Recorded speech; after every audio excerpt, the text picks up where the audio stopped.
live at 9:05.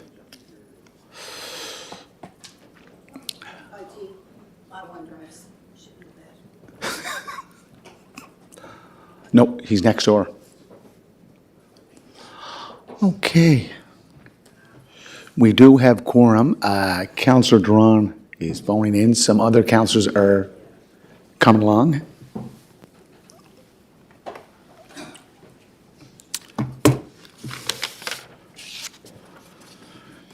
So I'd like to acknowledge, appreciate the land in which we gather is the traditional unceded territory of the Mi'kmaq First Nation.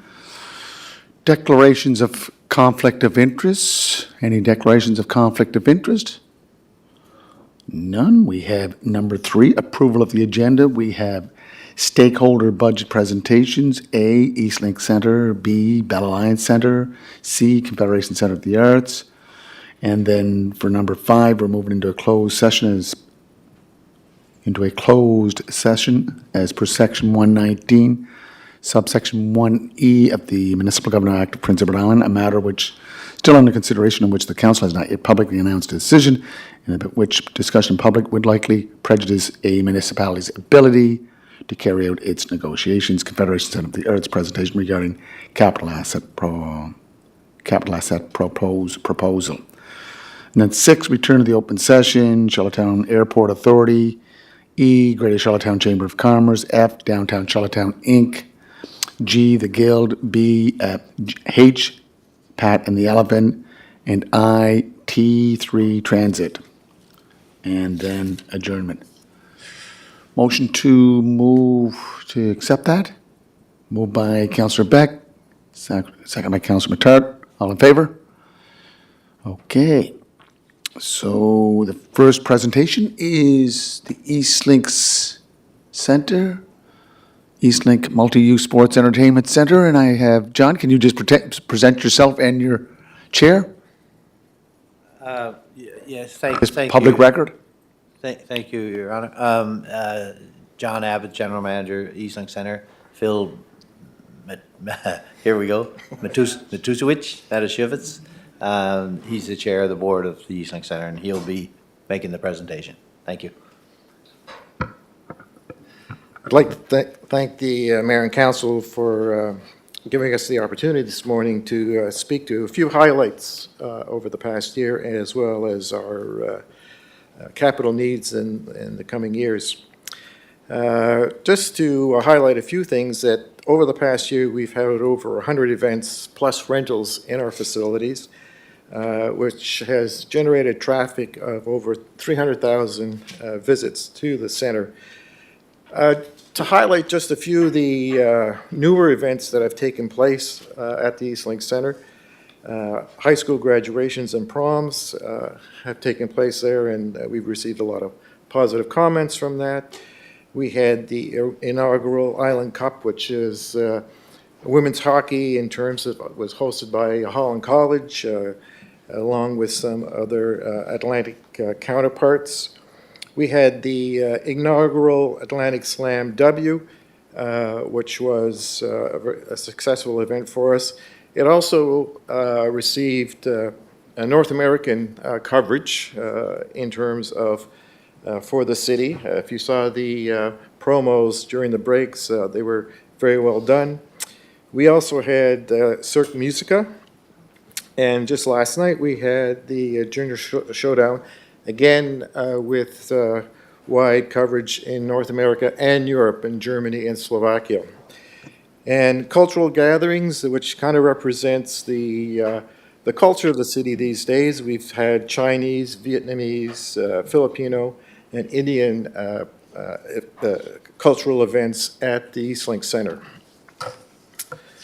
Moving to our capital needs, we want to focus on accessibility, safety, and security. We need some improvements in terms of installing electronic locks to exterior and interior doors. Several of the doors are old and the locks are failing. We need to do a better job of safety and security for the facility. And particularly on the inside, we need to have accessible doors for our disabled population. The estimated costs of those renovations is $150,000. In terms of emergency preparedness, we need a generator with a backup system and heat and refrigeration. And we've spoken about this issue in the past. The need in terms of emergency preparation is really in terms of safety and security, and it represents something I think that the community needs. This would support the city and the community in terms of during an emergency. And a backup system would prevent critical malfunctions and failing and being able to keep the center open. The estimated cost there is $515,000. I would note that in last year's city budget, there was a capital expense for a generator for the Eastlink Center that was not followed up on. In terms of maintenance and repairs, we'd have an issue with the air exchange system and the hockey nets at the end of the rink. Our parking lot needs paving, and we need better marking for exit of traffic. Wall panelings and overhead doors need to be replaced, as well as decommissioning and repainting the heating system. You may recall that when the heating system goes down, we end up with significant leakage in the building, and we have buckets all over the place to capture the water. So in terms of the needs, the paving would facilitate repairs to the parking lot. The markings would obviously facilitate in terms of the overall movement of traffic, and the ventilation system is deemed necessary for the overall quality of the air in the system. Currently, the only way the air exchanges in the building is when we open the doors. In terms of renovations, we have additional needs in terms of arena lighting. This is theatrical lighting and public water fountains for both. And then we also have a need for renovation. So in terms of the needs, obviously, we get a lot of requests, both from friends and athletes, in terms of access to water fountains, and there aren't any in the building. The theatrical lighting is a basic requirement in terms of what our user groups require, particularly in terms of entertainment, and the overall age of our boardroom and office space is underutilized, and it is reaching the end of its usability in terms of carpets need to be replaced and things of that nature. Those costs represent $235,000. With regards to equipment and event assets, the rink covering, which is a multi-purpose floor, and we need rubberized hallways for our traffic, as well as event tables and chairs are seeing the end of their life. So the decking is leaving the ice vulnerable during events that take place that are non-hockey events. Rubber hallways would improve the safety and security and the mobility of our user groups. And as I said, the tables and chairs are reaching the end of their life cycle. And we also need some additional staging to hold multi-purpose events.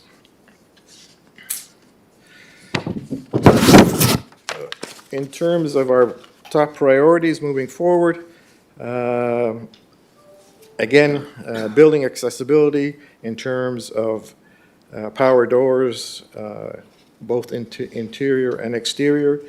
A generator obviously is a significant need in terms of maintaining the building very viable during periods of power outages and potentially a warming station for the community if required. A backup system obviously would prevent damage to the facility as a result of the leakage that we experience when the heating system goes out. As mentioned earlier, an air exchange is critical in terms of exchanging the air within the facility. The end zone netting is another requirement that is coming to the end of its life. And again, meeting our public needs in terms of water fountains and the ice coverage for the multipurpose floor, and arena lighting, and again, office and boardroom renovations. You see the individual costs there. The total cost comes to $1.13 million for the renovations.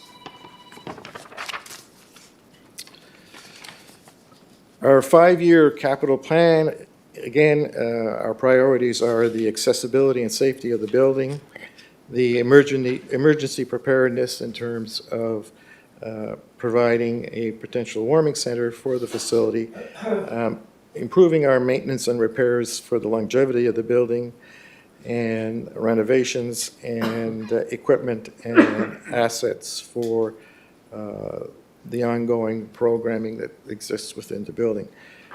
You have before you, I believe, a one-page sheet that outlines the costs of those activities over the next 5 years, which would come to a total of $6.2 million. Thank you for your time this morning, and we'd be happy to entertain any questions. Councillor Beck? Yeah, thanks for that, Phil. Just two things kind of jumped out at me. The ice cover and the multi-purpose flooring, you were referencing earlier on rubberized hallway flooring. That's for out in the concourse? Is that what you're talking about? That's correct. And would that be rubberized flooring around the bottom part as well, too? Yeah. Okay, so we also have a potential, I mean, there's, we've been looking at a renovation of the, possible renovation of the building. If the renovation of the building goes through, which, you know, would certainly be remain to be seen, how much of this would end up getting woven into that?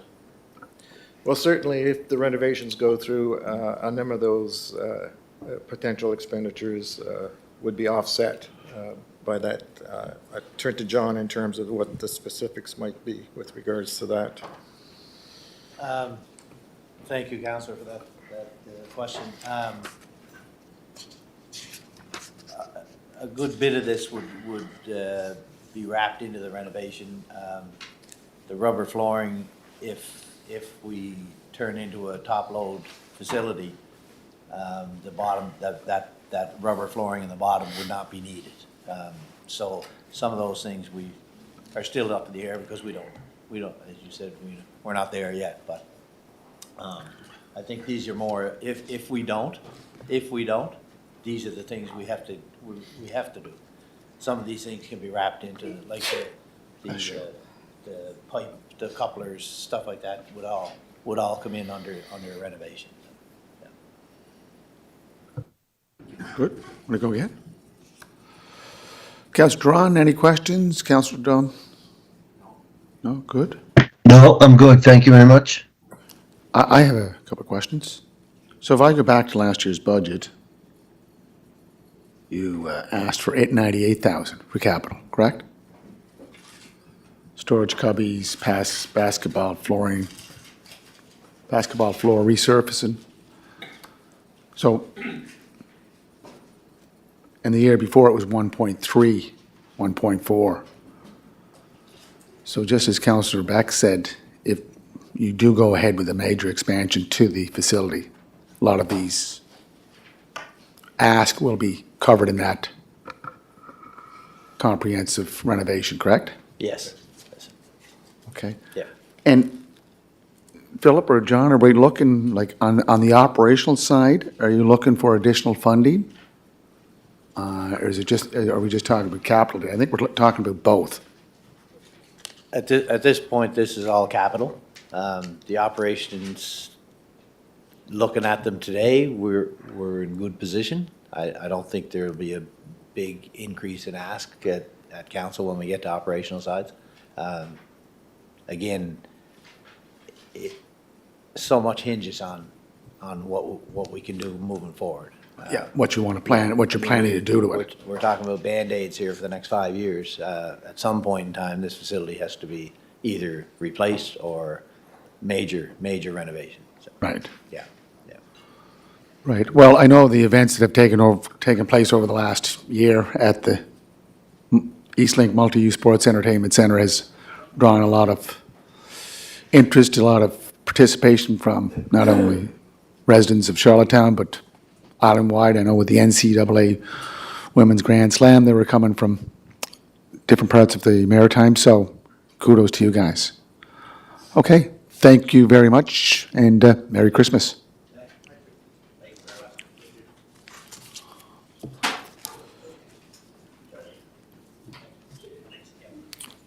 So next is Bell Alliant. I see Alan, I see you have the new chair there, Jim Cody. Good to see you, Mr. Cody. Just want to introduce your group there, Alan, please.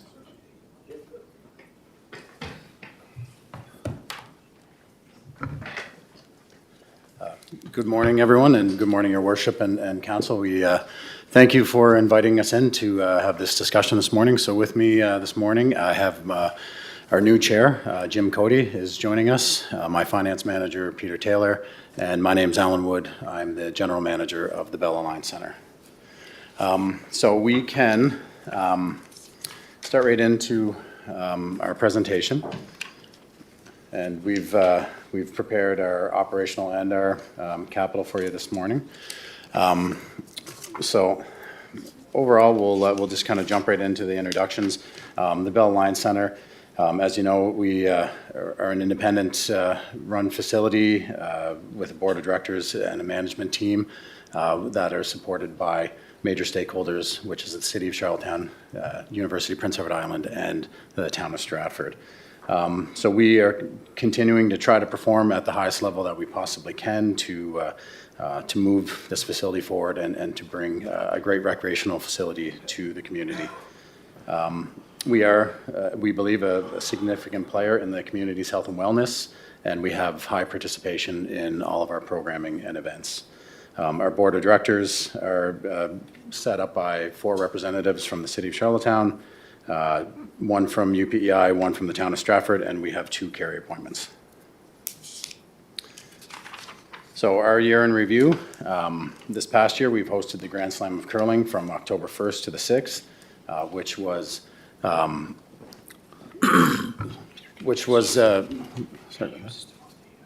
Oh, perfect, thank you. It was streamed worldwide and also was on Sportsnet and was televised throughout the country. Right now, we are currently hosting the 2024 Para Hockey Cup. That's happening right now, and these are the 4 best teams in the world on the island right now, and it's going extremely well. We have continued year-round use of our arenas and their full growth of our programming in the aquatics facility. This past year, we've also finalized a 5-year strategic plan that's going to help us move into the future. And we also celebrated our 20th anniversary this past June. So in our arenas, this year alone, we've estimated that we have close to or over 1 million visitors within our facility. We have 2 minor hockey, 1 ringette association that uses well over 3,000 hours in our facility for practices, games, and tournaments. Andrew's Hockey Growth is a key user as well, using over 3,000 hours of ice time, mainly in the spring and summer months. And this revenue is key revenue that brings in approximately 15% of our total revenue generated. UPI men's and women's hockey teams pay for all their on-ice practices as well as their regular season and playoff games, and this accounts for approximately 11% of our regular season usage. We have 9 adult hockey groups that utilize time, and this past year, again, we hosted 2 major international events. In our aquatics facility, we are operational 51 weeks of the year. We have the Bluefins, the Artistic Swim Club, Parasport, Special Olympics, and a Master Swim program that combine for over 7,600 lane hours. We have over 1,800 registrations for our March Break, PDE Day, and Summer Day Camp programs, over 2,300 swimming lesson registrations, over 700 hours of aquatic fitness programming. We have community bookings on the weekends and private events, and we have monthly sponsored swims. The Y Service Club has stepped up the past 2 years to provide a free monthly family swim. So for our capital budget, like I mentioned, we did celebrate our 20th anniversary this past June.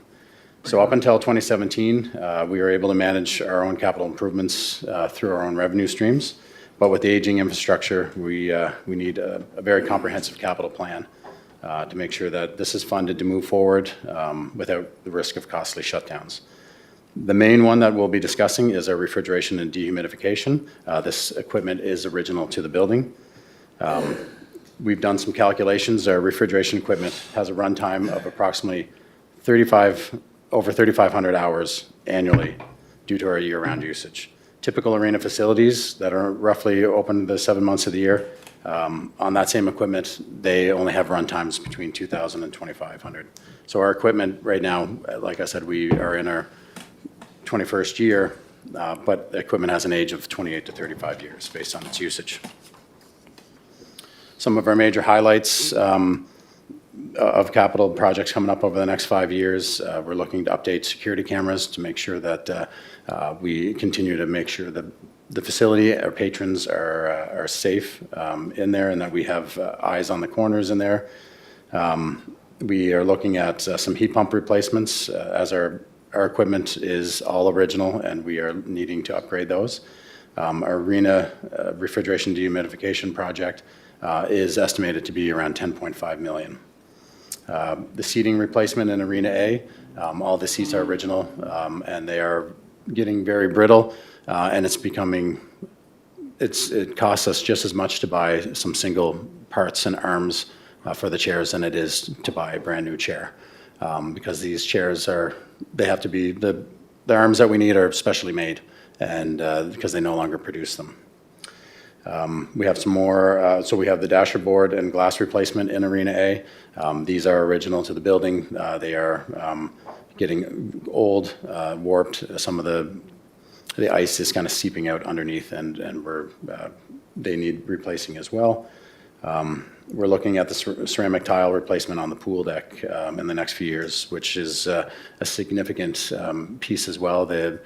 We've had we had a tender document that went out and we had 3 come back in for it and they ranged anywhere between $900,000 and $2.2 million or $900,000 to $2.2 million, but the shutdown was between 3.5 months and 7 months.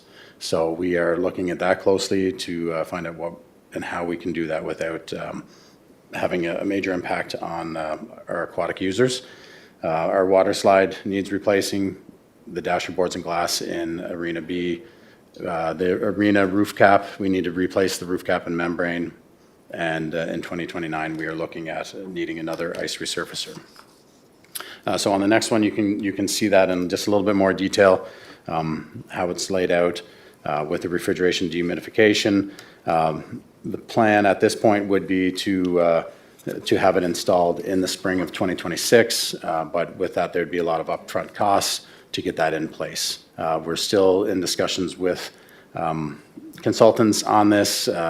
We haven't gone out to tender yet. We are still talking to financing and to other groups just to try to make sure that we have all the information possible to give to our stakeholders so we can move this forward in the right manner.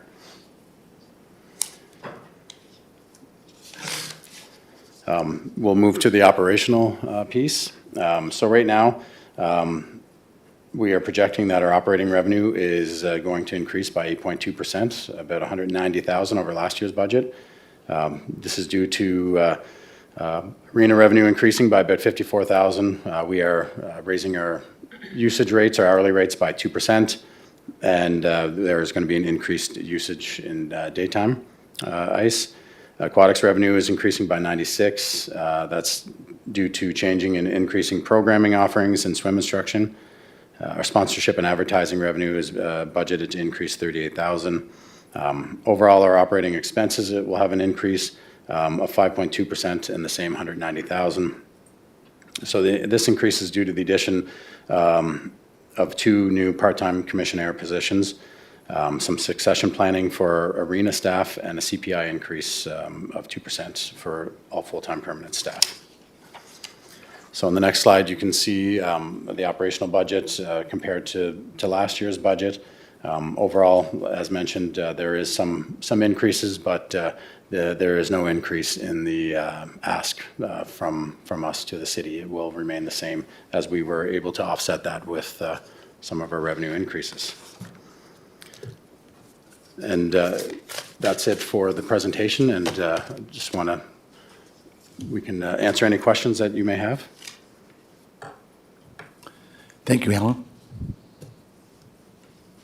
Any questions? Councillor Beck. Councillor McAleer. Thank you, Alan, for that. Just kind of looking at slide 9 there, just tallying up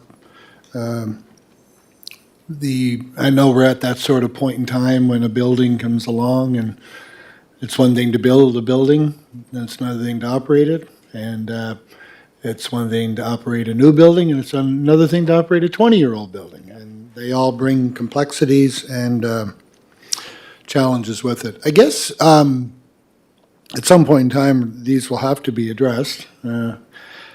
When we're looking at it, the structure of the building itself, you know, a lot of what I'm hearing in here, you know, we're looking at dasher boards, we're looking at air humidification, heat pumps, tile resurfacing, stuff like that.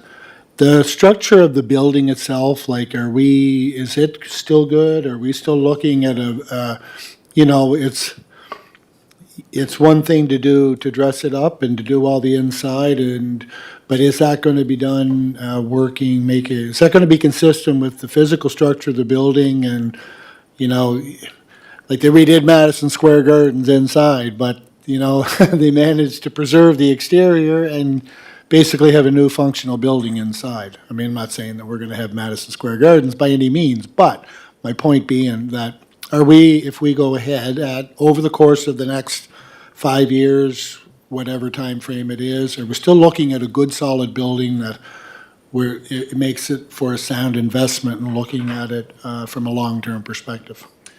Yes, thank you, Councillor Beck. That's a great question, and we are very aware of that. But our facility is structurally very, very sound.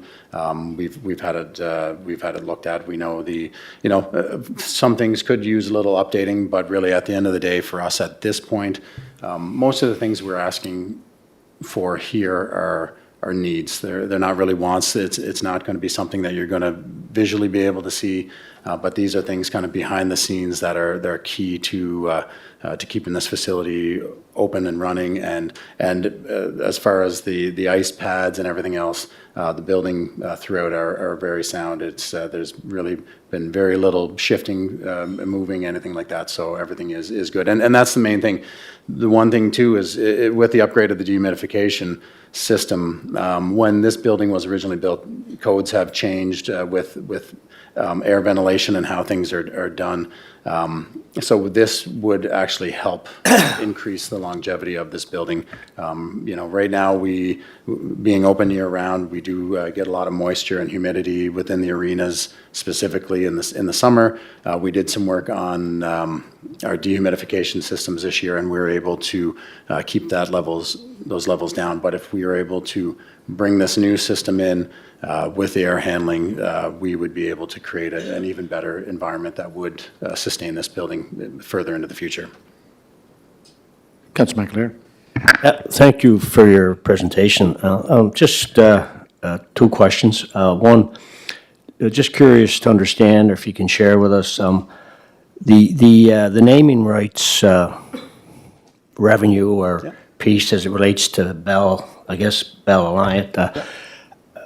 How does that factor in or show or in any of the numbers you have here, or does it? Or if you could just speak to that. And then the second question, and maybe I missed it or maybe spoke to it, on page 9, am I understanding 25, 26, and then 26, 27 on the refrigeration, do you mean,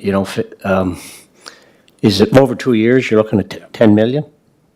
Yes, exactly. So that project, the bulk of it, as you're seeing in the next year's budget of just over 7 million, that would be securing the equipment and making sure that it was on site, ready to go.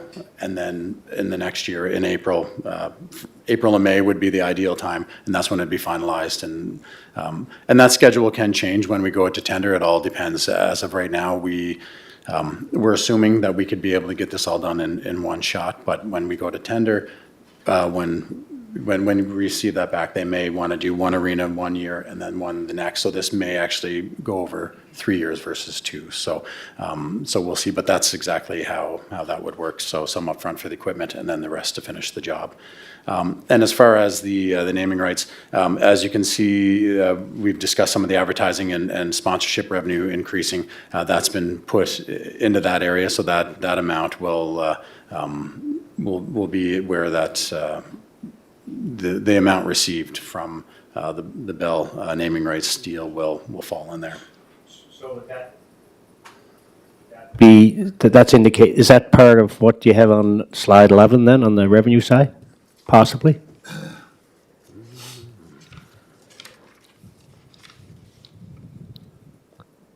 Would it be Yes, under sponsorship? It would be under the sponsorship piece, The yes. 83? Yeah.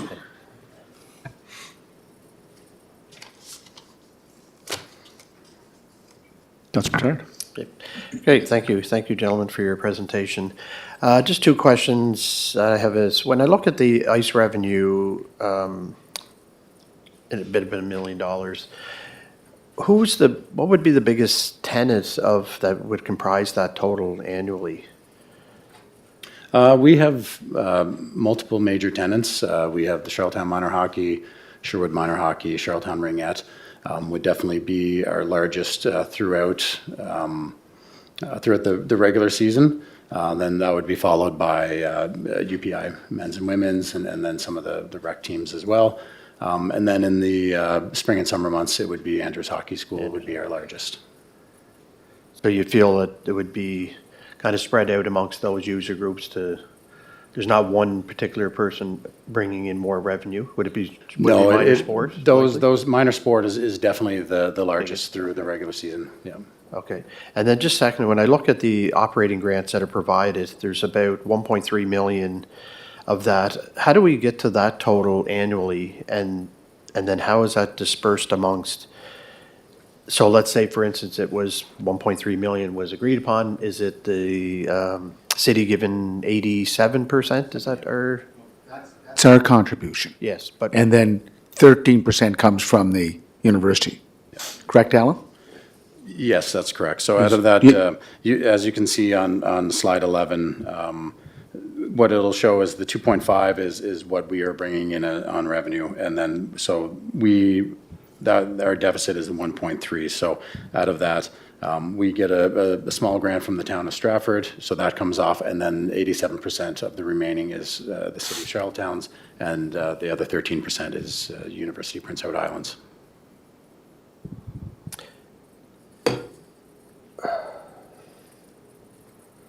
Okay, I'm just trying to, sorry, maybe I don't follow that, but well, how do we get to the 19,000 for town of Stratford? Is that just a number they decide to give, or how do you come to that? That's just through the original agreement. They started out with a base amount, and then it just goes up based on cost of living increase annually. And it's just, it's gone that way. The base amount was 15,000. That's where it Yes. started. Yeah.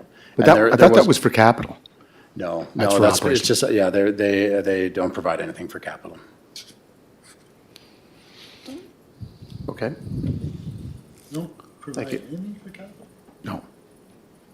Yeah, because I noticed that on the other, yeah, so that's a great point as well. I guess that's what I'm trying to understand here is, we're coming to the city here looking potentially over a 5-year period. I think I totaled it up quickly, about $20 million For capital, in capital. yeah.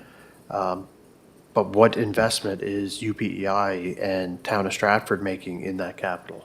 It's in the, Alan, correct me if I'm wrong, but it's in the purplish and the bottom. Do you see in the slide 2? Cary, City of Charlottetown, UPEI. That's Slide see the 2? contributions? Yes. Slide 2, year 1, year 2, is that correct, Alan? It would be slide 9. Oh, that's for the revenue side. No, that's a capital budget. So as you can see, the ask, you can see the total across the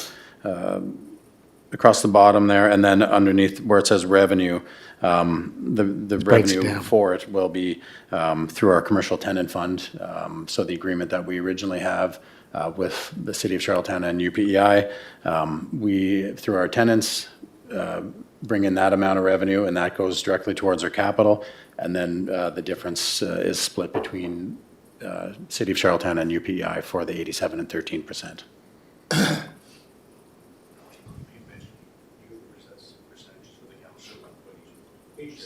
8713. Yeah, I It's understand right that there. part. Yeah, I understand that part.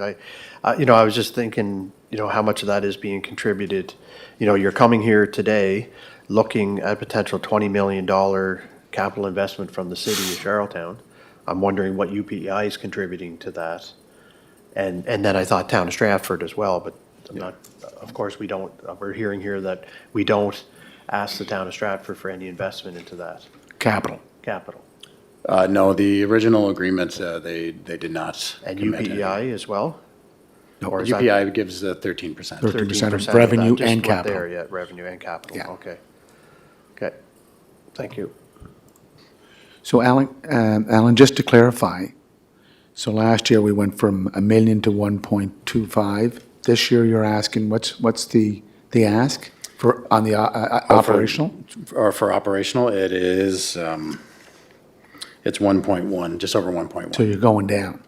We're the same. So last year, we asked for 1.127, 703, and this year it's 1.127418. So it's virtually the same.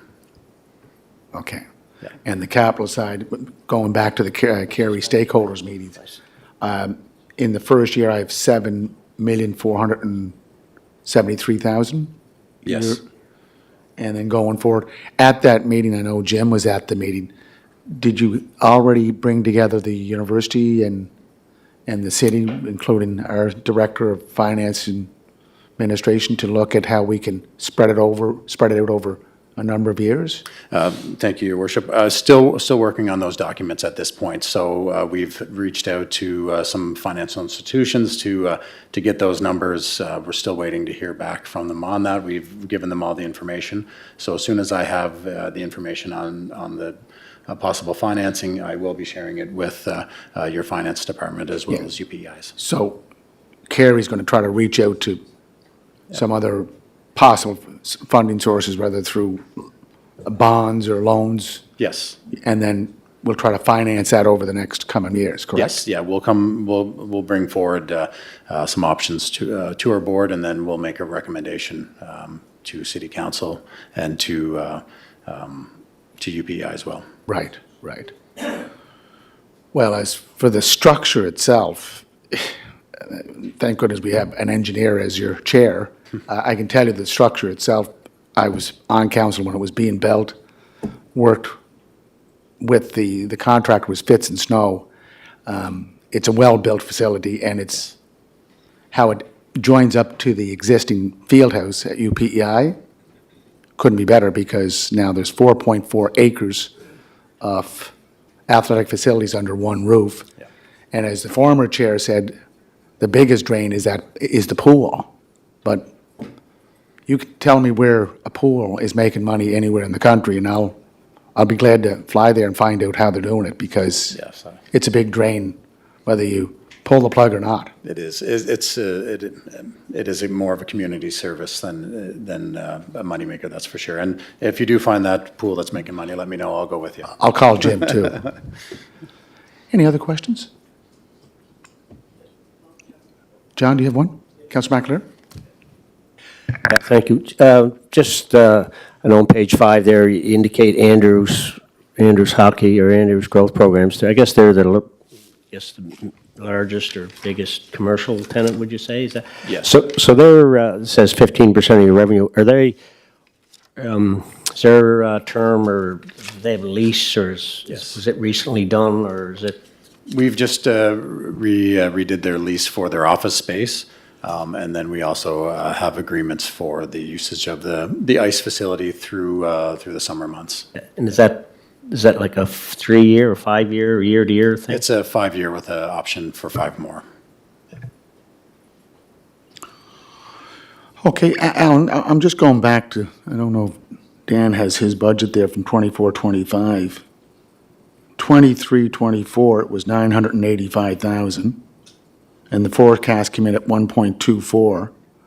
And last year, the budget ask was 1,250,000, and you said it was 1.1?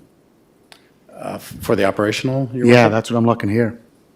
And we also provide a grant in lieu of taxes for the facility also, right? Yes. Plus, if you look at any capital expenditures, Yep. the city also pays the interest on that, correct? So there's more than just our capital or operational contribution. We also have a cost to finance any of the deficit, correct? A capital deficit. The capital, yes. Yeah. Yeah. And this current year that we're in right now, last year, our ask was almost 1.9. It was 1.885.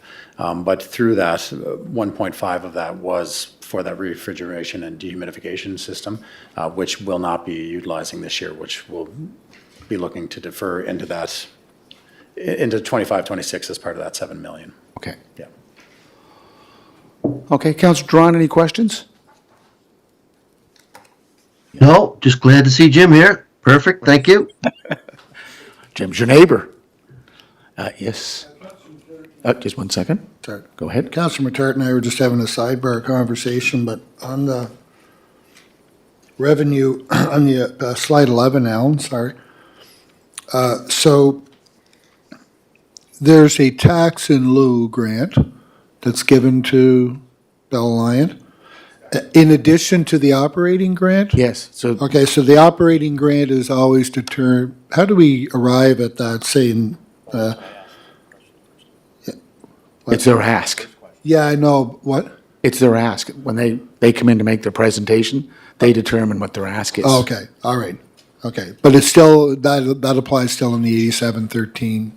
That's That's our still- 87% contribution, and the university provides 13. Okay, And then as Councillor McAleer asked, the new Bell Alliant agreement, the naming, that kicks in on January 1st of 2025, It does, yes. and that total amount goes to Bell Alliant. Yep. In the past, we did get a cut of that for IT services. That'll be gone, but you'll get the full impact of it. Yes. Financial impact. Which in turn will be, yes, Yeah, exactly. it affects the ask. Yeah. Okay.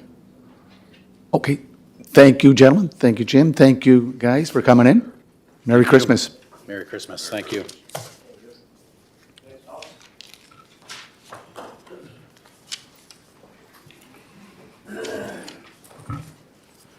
Can we just take a quick recess for some people just, yep. Thanks, guys.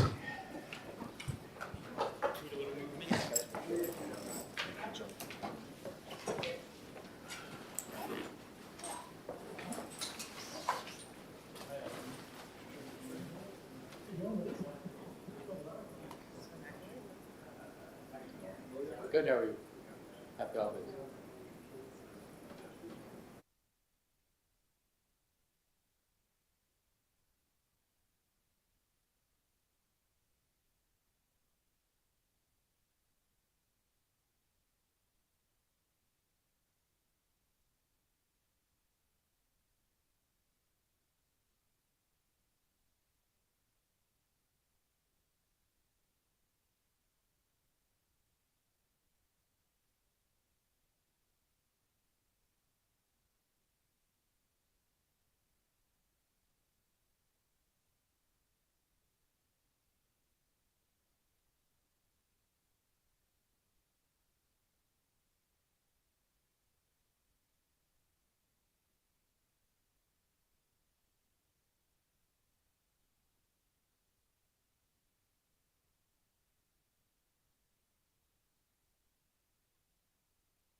I apologize, we had printer problems at the office, so she's back there printing some things, but she should be here any minute. But we can get started, it's okay. Hopefully they're printed in color.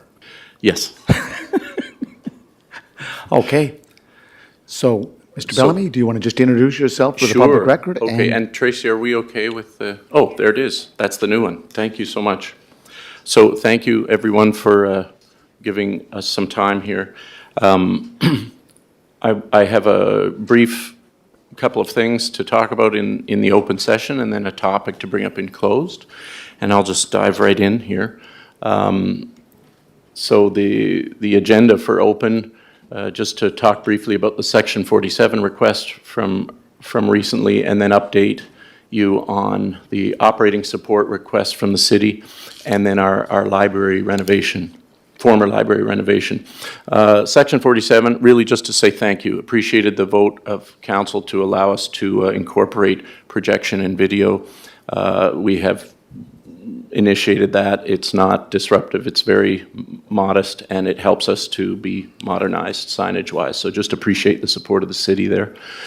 Number two, thanks for the support on operating, the tax forgiveness for the center, and the $50,000 support for our operating, our annual operating costs is so critical. And I just, we appreciate that support. We're currently working toward sustainability financially. We're $600,000 to $800,000 short of that goal in terms of our structural funding model. But as we move toward being financially sustainable as a not-for-profit charity, all of this support for the operating funding helps immensely. So thank you for that. We have been grateful to see bumps in our provincial and federal operating funding for the next 2 years. Again, working toward that goal. And the conversation we're in now is after this library, former library renovation. That, of course, represents program growth for the center and increased activity in terms of community education programs, community spaces for events, and heritage programs for tourism. So with that expansion, our operating costs will increase about $2 million a year. And in identifying earned revenue for that, we've covered most of that, but we're still working toward identifying $400,000 or $500,000 more. So in a couple of years, when the renovation finishes and we have increased operations at the center, we may come back to ask for that support from the city to go to $100,000. But that's a couple of years away. I'm just saying that that's part of a longer-term plan for identifying revenue. Third, I want to thank you, Jody. I'm with my colleague Jody Zver, the CFO at the center. The third update for the open session was just a quick update on the library infrastructure. The renovations are going very well. They're ahead, and wanted to share a bit about impact. So this is of course a large project to maintain a National Historic Site and at the same time improve it substantially. It would be easier to tear it down and rebuild, as you know, but it's much more environmentally friendly not to do that. It's a big project. We have 25 tender packages as part of this project.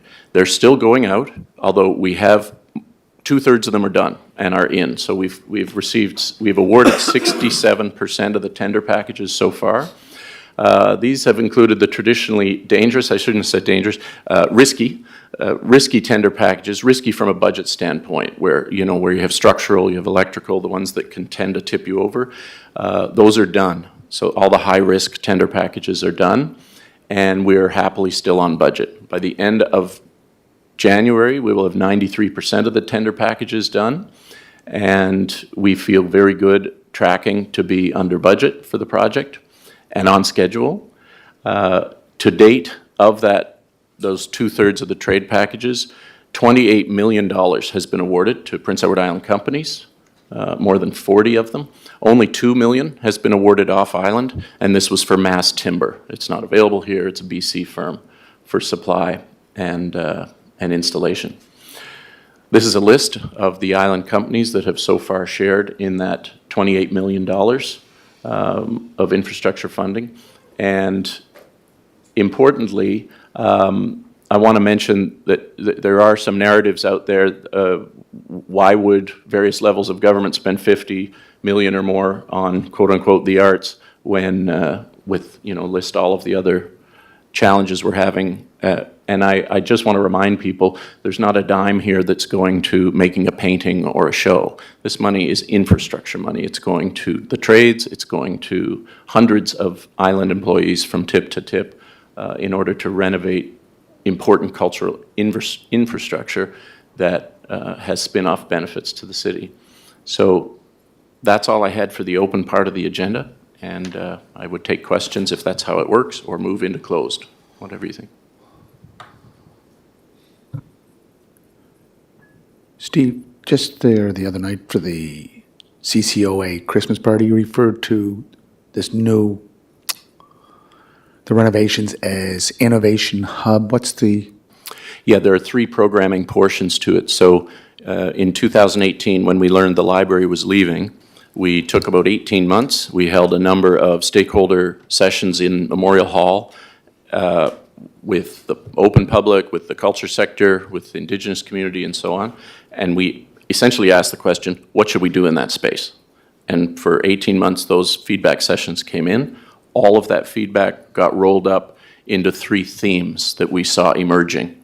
One, do more for community education, more programs for more communities, that sort of thing. Number two, we heard do more to create new Canadian shows, new work, like Telltale Harbor was an original creation of ours.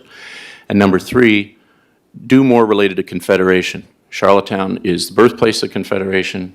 You are Canada's national monument to those meetings in 1864.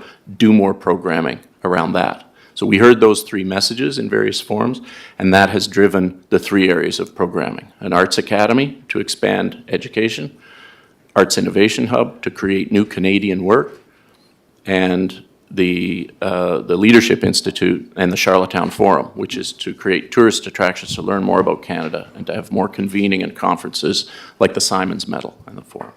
Those are the programs. So, sum it up, Arts and Culture Innovation Hub? Is that what you refer to it as? Yeah. I think we were very glad the library didn't go far, because I think it supports the idea of Charlottetown as a cultural hub, the Heritage District, Queen's Square more broadly. It supports that entire vision of being a cultural center and offering more to both the local community and tourists. I just think that we forget that when that building opened in 1964, it was a collaborative effort of the federal government, all the provinces that made contributions to it, and then continued thereafter to celebrate the 100th anniversary of the centennial of the Charlottetown Conference. That's right. But since then, the CCOA has evolved into much more than just a cultural theater center. It's also an economic driver for the city of Charlottetown and for the island when you look at the events that come into that facility and the potential to organize meetings, conventions, using that as a centerpiece. Is that correct to say? Absolutely, and I do have more on that topic in the closed portion related to that discussion. But you're right. I mean, during the time of the Charlottetown Festival in the summer, 500 to 1,000 people every evening come in to see something that we have on offer. Almost all of them go out for dinner. Most of them are staying in a hotel. It is a churn, and that's very, very well documented. Yeah. Okay. Councillor McAleer? Thank you, Steve, for your presentation. In your earlier remarks, I just want to confirm, you alluded to, the center trying to be more financially sustainable, and talking about, as you know, the tax is waived by the city currently.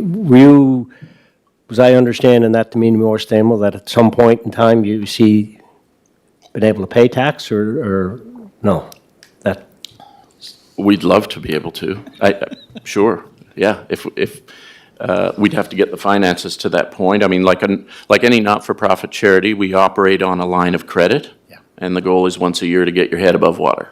That's the goal, essentially, for a not-for-profit charity.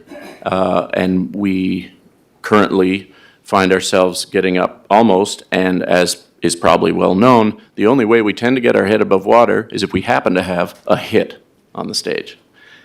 And relying on a hit in theater is not a financial sustainable model. That should be a nice to have once in a while that allows you to do extra things. 60 years of history tell us hits come along once every 5 years or so. That's not a secret. There's no formula to get beyond that. We get a very respectable sized audiences for theater.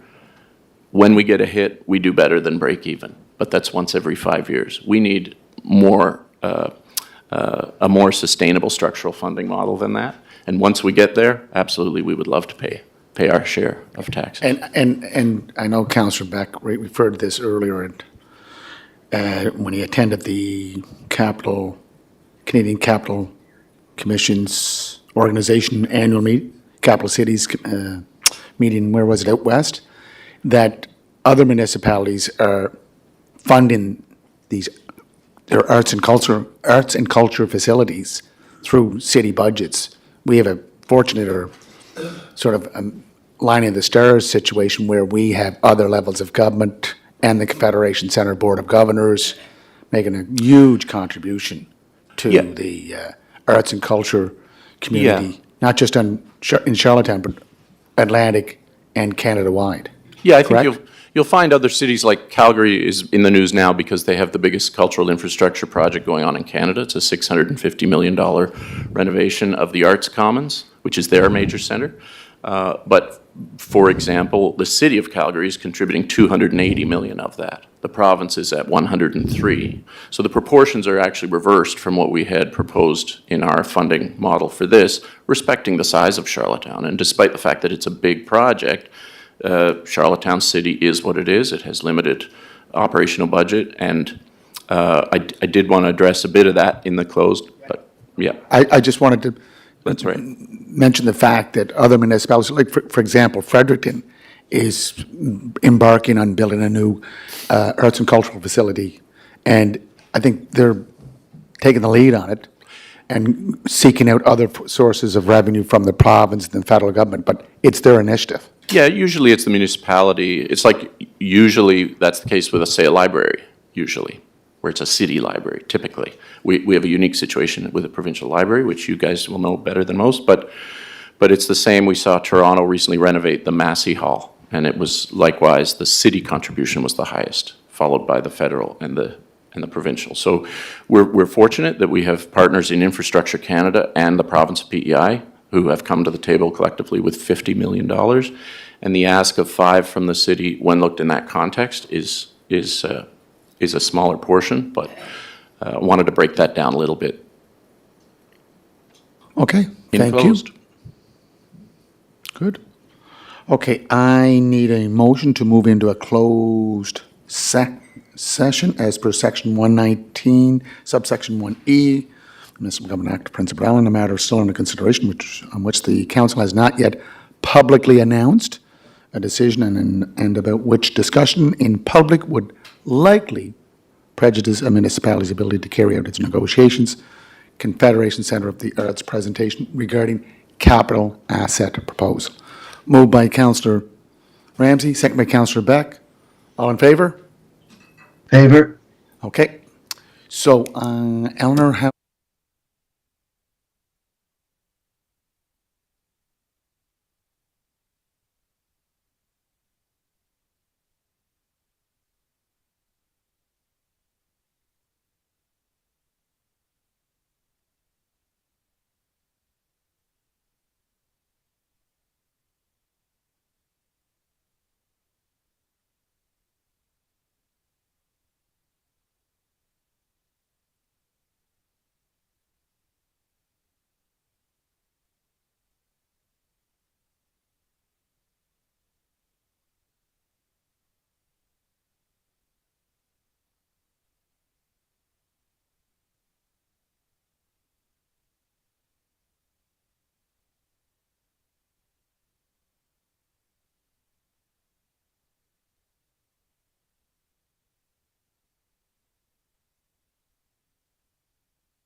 Are you presenting there, Michael?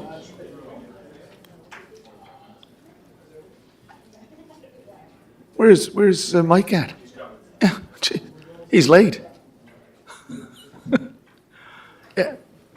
You're late there, Cochran. Who's the guy with you?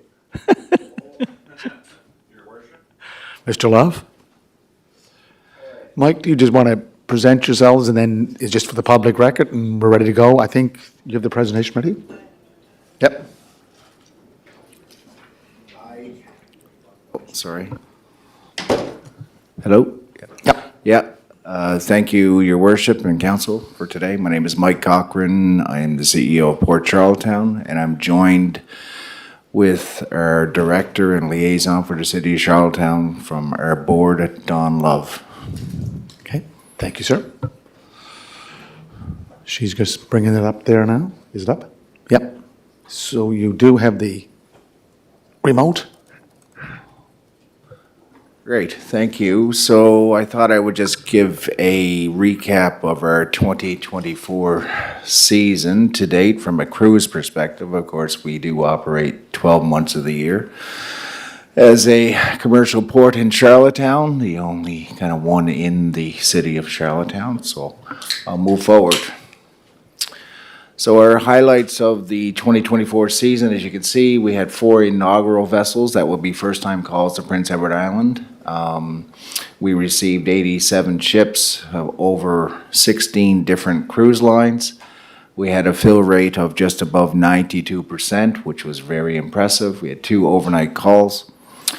220,000 total passengers and crew. It's a breakdown of in excess of 150,000 or 152,000 passengers and about 67,000 crew. So it was a big day, big season. And we had 4 triple ship days this year, which was quite nice.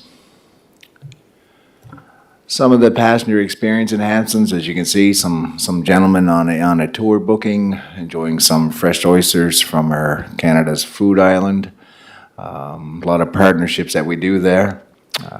For an example, you'll see some local business operators that come down to the waterfront to serve oysters and give out raspberry cordial, just a kind of a welcoming passenger experience to our port and to Charlottetown and Prince Edward Island in general.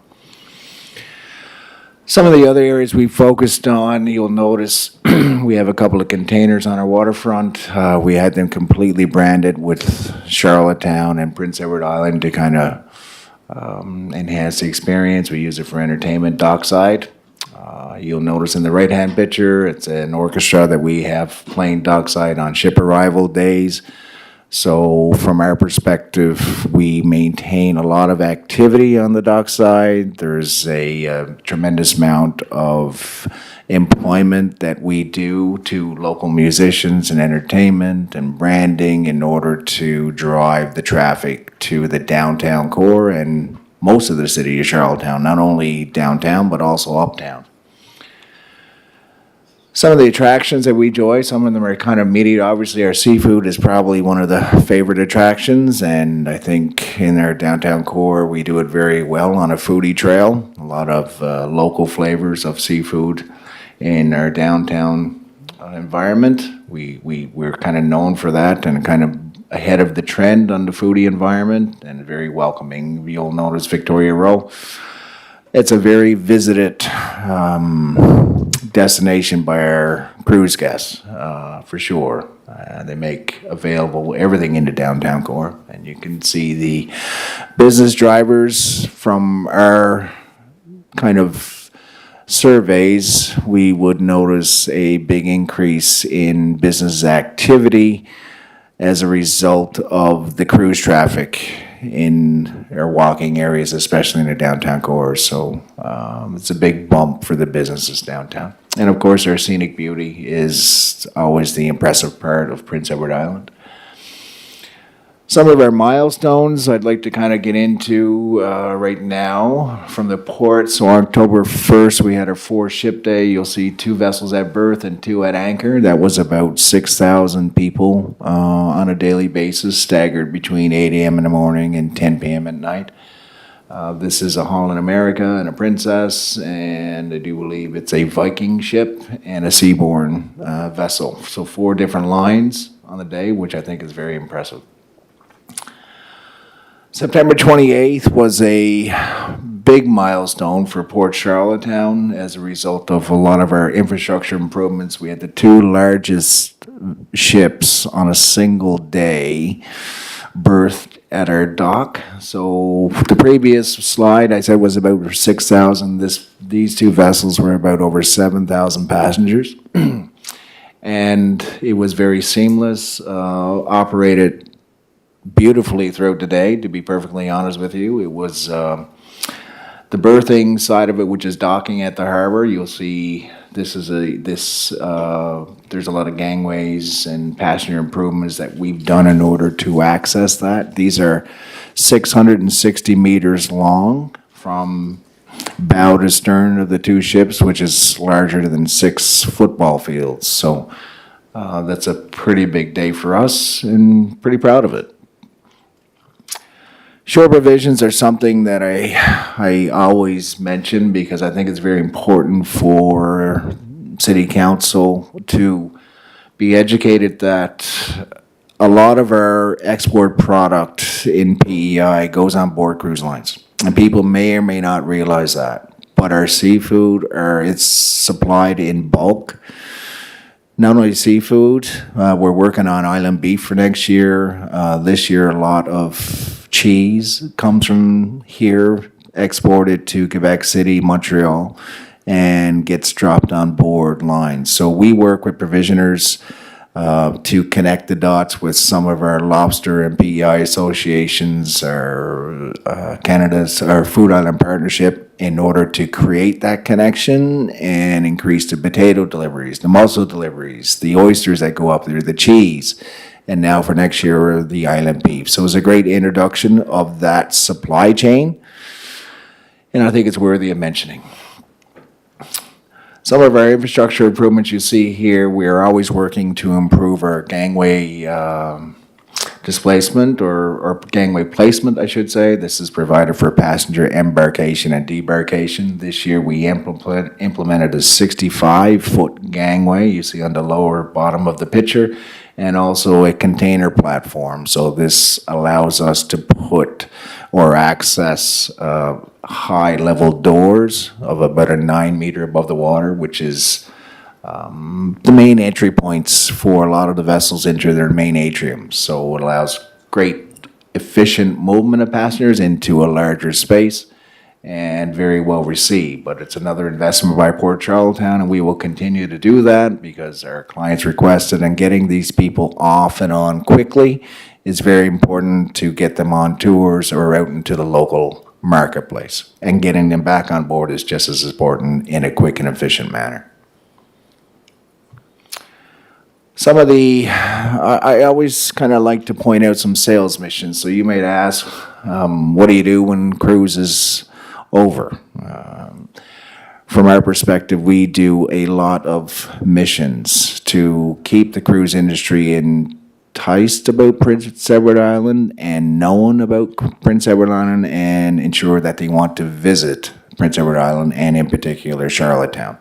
So these are some of the missions that we have attended over the last year. CLIA is called Cruise, short for the Cruise Lines International Association. Seattle, Cruise CCNE, that's called Cruise Canada New England. So that is our itinerary destination from basically New York to Montreal. In Miami as well, so Sales Mission Sea Trade Global is the largest cruise conference in the world, held in April or May every year. New York City, we host a annual symposium either in Canada or the USA annually. And in June of this year, it was in New York City, where we bring in cruise executives to meet and discuss itinerary options and how well your destination is doing, and make sure you're doing repeat visits, which is great. Sea Trade Med, that is in Europe. So for those that may or may not know, we don't just operate cruise vessels from Montreal, Quebec to Boston. We do get transoceanic vessels coming from Southampton, the UK, as far as Hamburg, Germany, TUI cruises. We will get Germans here. We will get Spaniards here, and a lot of British here. And that would equate to about 10, maybe 15% of our total volume, but it's an attraction point, and luxury expedition is probably an area that we're going to be moving into from that perspective. CLIA Cruise Forward Summit is another unique event put off by the Cruise Lines International. It's held in Miami every year. And of course, there's a European cruise sales mission that was in Europe that I just went to in December. So there's a lot of destination marketing. Let me put it to you that way. It's you have to be in market. You have to be there. It's not. It's a hotel to a meeting room and back. That's what you're going for. It's very impactful, but you have to be in market. So I just wanted to point that out. 2025, this is what we're headed to, starting in February and going into April and June and into November so far. And there's also a couple that pop up along the way. So it's a big investment by Port Charlottetown in order to attend these missions, but it's absolutely essential and absolutely critical to continue with our destination growth and attracting cruise lines. This is the itinerary that we created. Just shows the loops from Boston. There's also New York too as well that doesn't have the line going to it. It's Boston, Portland. You can go to St. John, Bar Harbor, Halifax, around the point to Sydney and to Charlottetown. Goes up to Quebec, and smaller vessels go up to Montreal, which you can get underneath the Champlain Bridge. Larger vessels will turn in Quebec City, and then they will start the route back. So that's about 85% of our business is right there. One of our bigger features we're pretty proud of this year, this is a Cruise and Ferry magazine. They do one annual feature year on itinerary planning where Charlottetown was included and put on the front page cover of a worldwide distribution magazine, and we have a 3 to 4 page spread in the magazine as well. So front page cover, well actually the cover is Prince Edward Island, and that's worldwide distribution. So we're very pleased with that for this year. 2025 outlook, right now we have 7 inaugurals spread over 18 different lines, a total of 218,000 passengers and crew, 2 overnight calls, and 5 triple ship days. So that's what we're looking forward to next year. I want to knock on wood and say we hope for another great weather season, because weather is always our unpredictability. It could make your season or break your season. Sorry? Total number of boats. Total Like number you've of boats, we have, I think we're between 85 and 90 boats right now for next year. Yeah, we received 94 this year, so, but we have larger vessels. So the capacity, we kind of equate it to numbers of passengers and crew, so we're pretty much on par with this year. There is 1 or 2 ships that I know of that are going into dry dock for this summer. So that's kind of one issue. And, you know, they do redeployment to other areas and then come back the following year. So you get a bit of both. Michael, can you just take a couple of questions as, Yes. just right? Councillor Bernard, then Councillor McLaren? Right? Yeah. Sure, yeah. Thanks, Mike. You know, one of the things you always look at when the cruise ship industry and the amount of passengers is the sales for our stores when they're here. And I never really thought of the product going onto the cruise ship.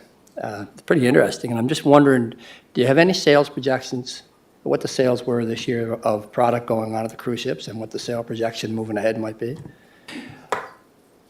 I think our responsibility as a port is to provide the connection points to the seafood associations, the seafood producers.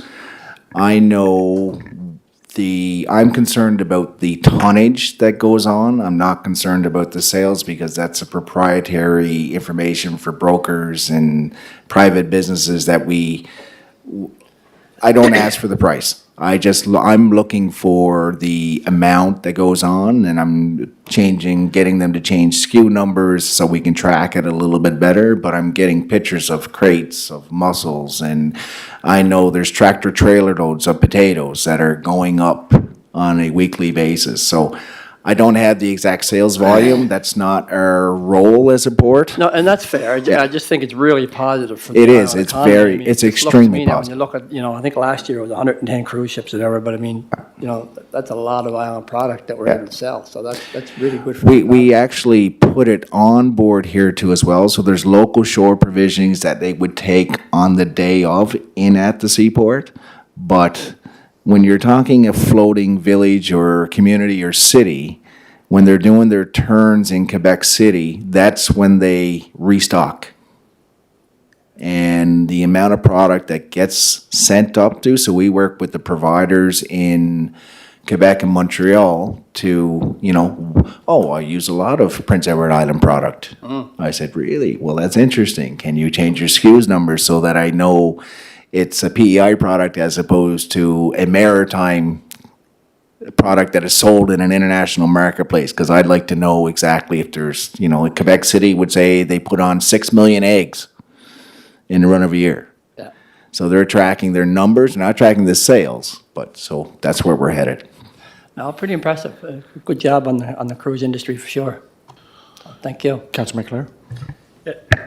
Just curious to understand the context, the data point there, 92% average fill rate, does that mean just context that? So fill rate are basically cabins on board and the capacity of the vessels. So we've had vessels primarily between 90 and 105% full this year. So some of them are overbooked, but a fill rate, if you get above 90 to 100%, you're doing very well. And just another thing on maybe a revenue piece, I don't know if it was ever talked about or maybe it was kicked around, a revenue piece like a visitor tax or is that something that you'd ever consider as a? I would say it revenue would be a source. detriment to the cruise community. I mean, the cruise community is a private business, so anytime you add additional taxes onto the cruise community for anything outside of port operations, it would be considered a detriment, and there's a lot of different ports and destinations out there that are very eager to attract the cruise industry to their destinations. So from my perspective, I think it would be a detriment to even, go down that path. And none of our other ports are doing it either, so. No. Yeah, you wouldn't have that in Quebec, No. Sydney, New York. Correct. Did you have any more, Mike? I think. Okay, a few more slides, or? Oh, no, that's please Yeah. continue on. Thank you. No? So Founders Food Hall and Market again is becoming a destination in its own right. I think we're probably in the top 5 or top 10 of Google destinations of the best places to visit in PEI, which is very impressive considering it's only 5 years in. This is kind of a picture of our patio. It's a strategic location situated in the heart of the waterfront, as you know, and just steps away from Port Charlottetown. We showcase a lot of local flavors. Our intent is to provide a space for local entrepreneurs to come in who may not have the wherewithal to go out and have a full facility. So we provide that backbone infrastructure and the space available, and we do program the space and allow the vendors to take use of that programming all through Port Charlottetown.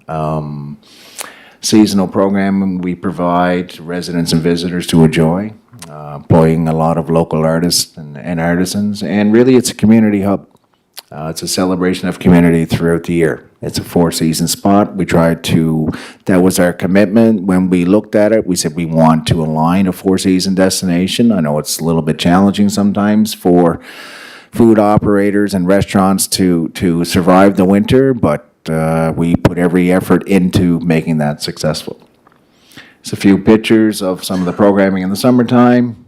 Sounds of the Waterfront is another programming that we do annually to provide all day, every day for 2 or 3 months of the season, complete entertainment twice a day. So it's a big investment by Port Charlottetown, and we're happy to do it.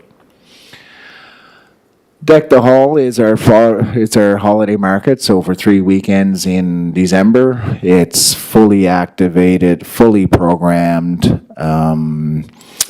food demonstrations, music, entertainment, children's programming, family environment, a place, and it's extremely decorated to the T's for Christmas. It's an absolute beautiful destination. I would invite you all to come down and have an experience there. It's a very impressive programming for 3 weeks in December.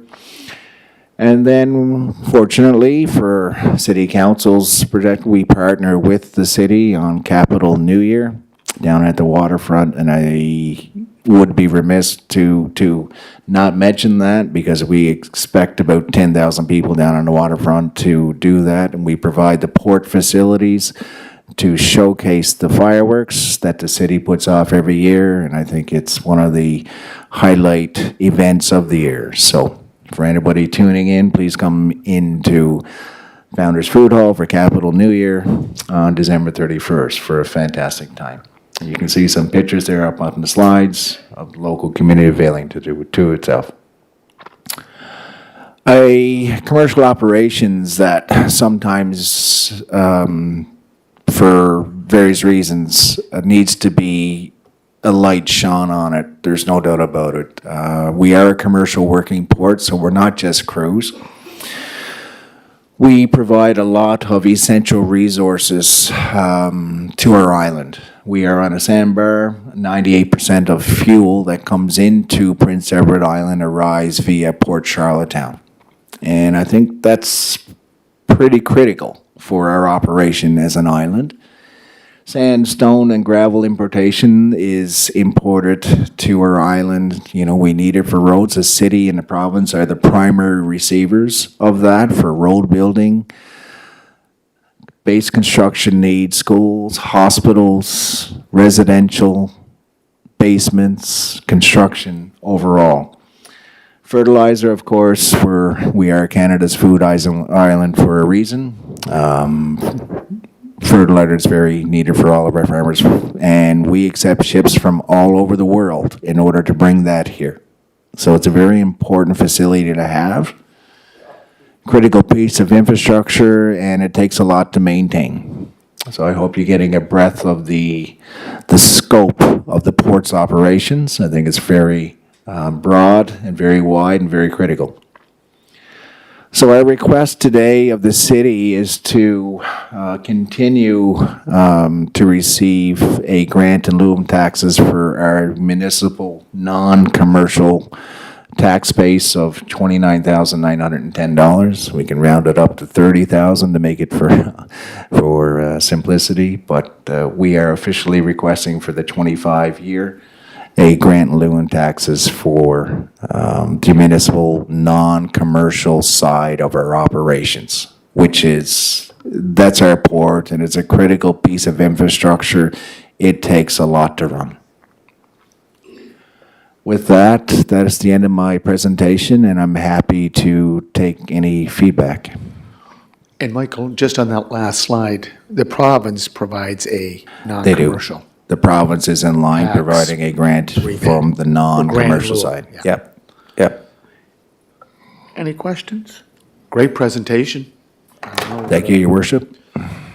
I know that attending some of the inaugural visits, very professional staff, and the rapport between the cruise ship captain and his or her crew is a great benefit to show. It's a benefit for all of us because it shows the hospitality right from shoreside onto ship.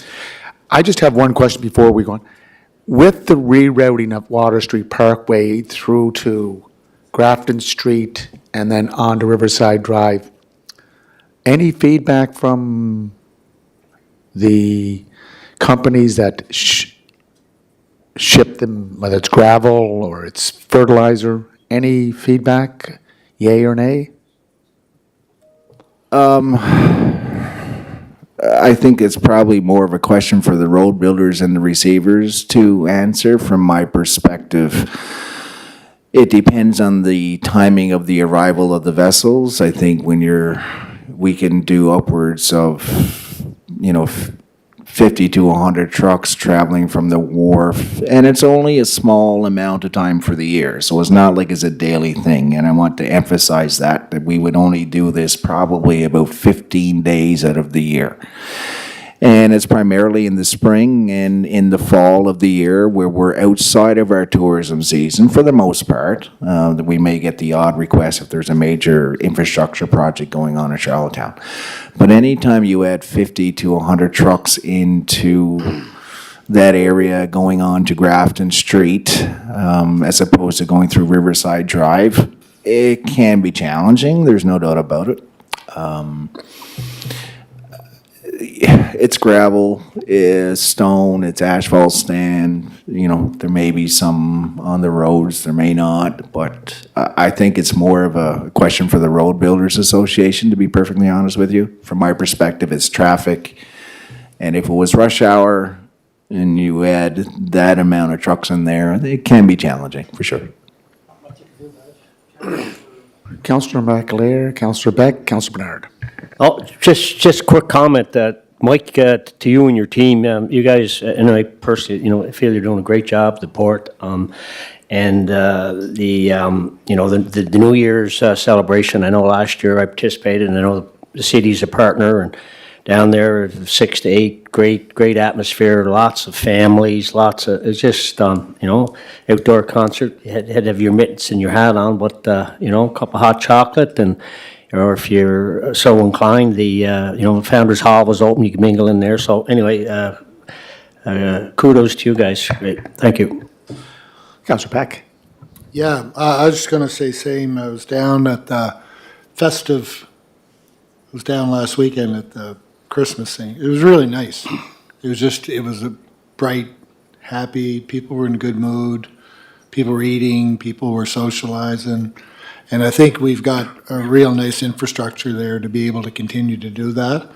And so, yeah, it was just a regular citizen feedback. It was really nice. If I may add, Go ahead there. Mayor, or your worship, is that Port Charlottetown's invested in Founders Food Hall and Market is very significant. The building was in very rough shape upon its acquisition by the port, and I think our staff and our board have really need some congratulations, to be honest with you, for taking a building and putting it back into the community's sake. For an example, this particular year, we had to go replace all the windows in the building. That hasn't been done in over 20 years. That's a large investment that we are continually doing in Founders every year, not only making the place more attractive, but actually ensuring its viability in the next 50 years. And I think the boards, I can pitch stuff to the boards in order to make things happen, and the board is more than supportive of our initiatives to enhance our waterfront for Charlottetown, make that a destination in its own right, and make it an active place for 4 seasons of the year. And I think it's been very successful. So the magnitude of the expense to maintain that building is large, but we are continually investing in that to make sure it's long-term viability and sustainable. Councillor Bernard. Thank you. Thanks for the presentation. You and Don, obviously a job well done with the Founders Hall and the cruise industry. So thanks for coming in. Appreciate that. Thank you.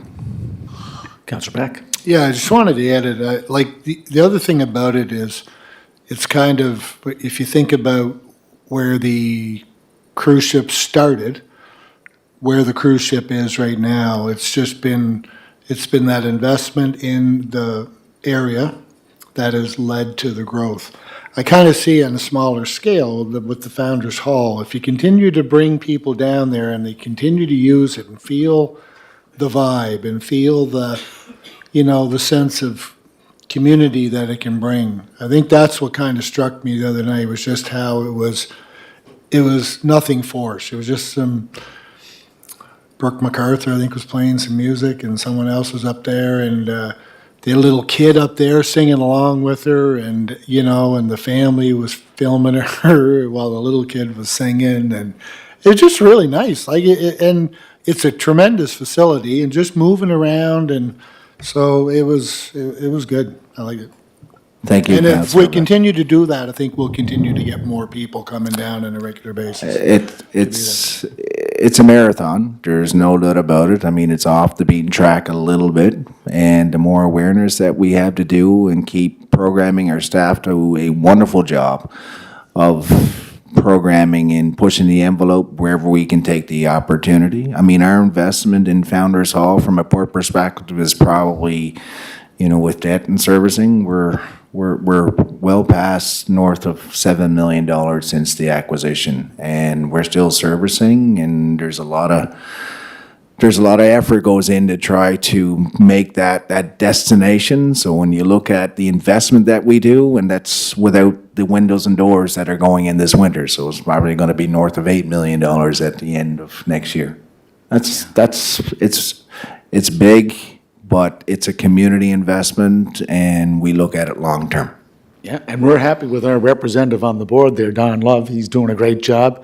And we do have a budding artist here amongst us, Deputy Mayor Yankoff. She's been doing some performing on Instagram, so you never know. We could end up down there at Deck the Halls. Merry Christmas. Thank you. Special shout out to Councillor Jankoff. She's welcome to come down and perform on Capital City New Year. There we are. Okay. Okay, we're going to take Thank you you. out. You can take a moment. Merry Christmas. Thank you very much.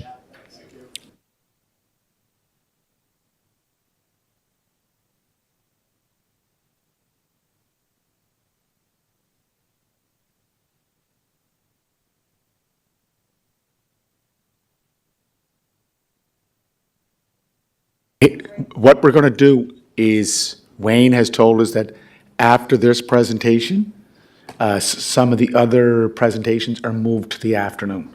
So that would be Downtown Charlottetown, the Guild, Pat and the Elephant, and T3 Transit.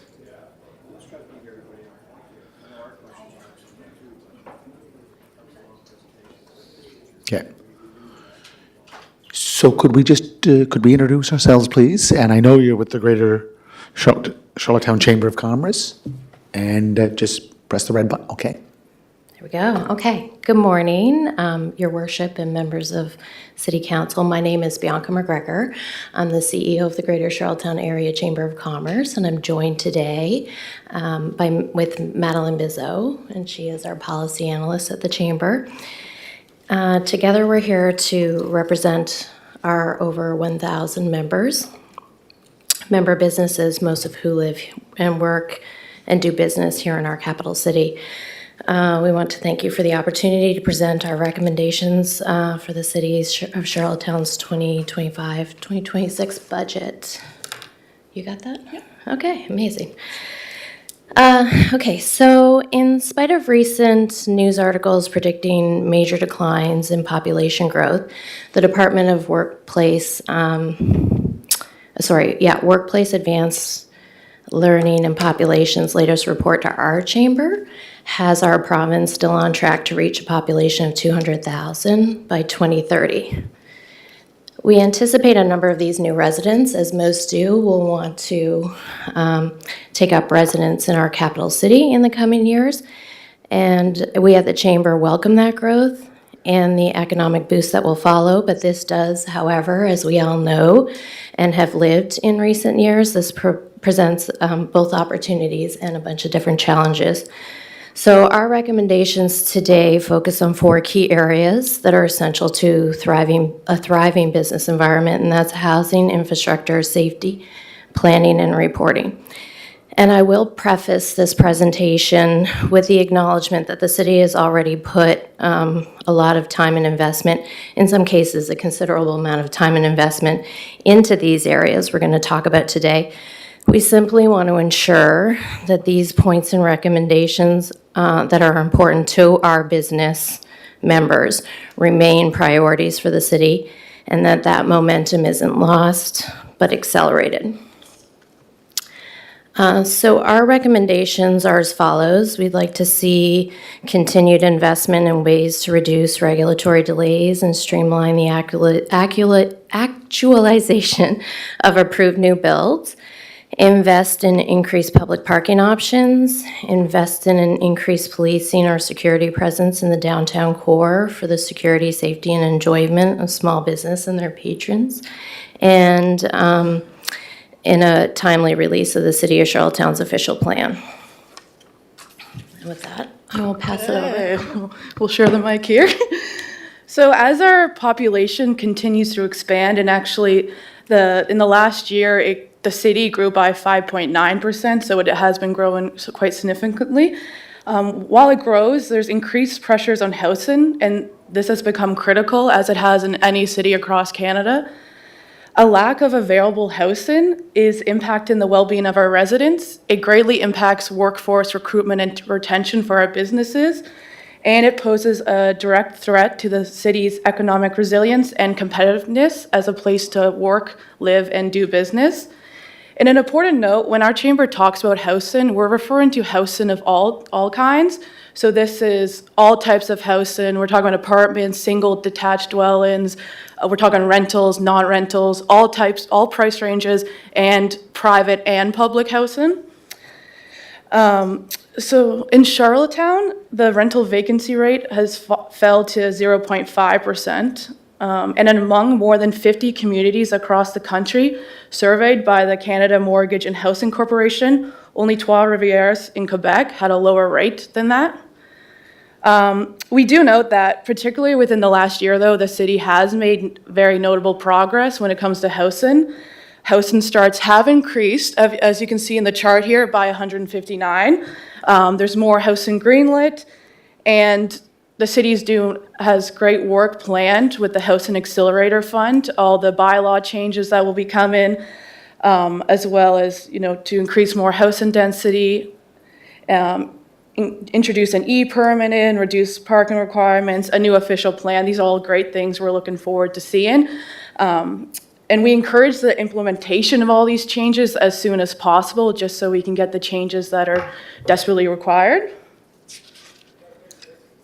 However, despite this progress, we fear that there's still regulatory delays that are resulting in plans continuing to fall short.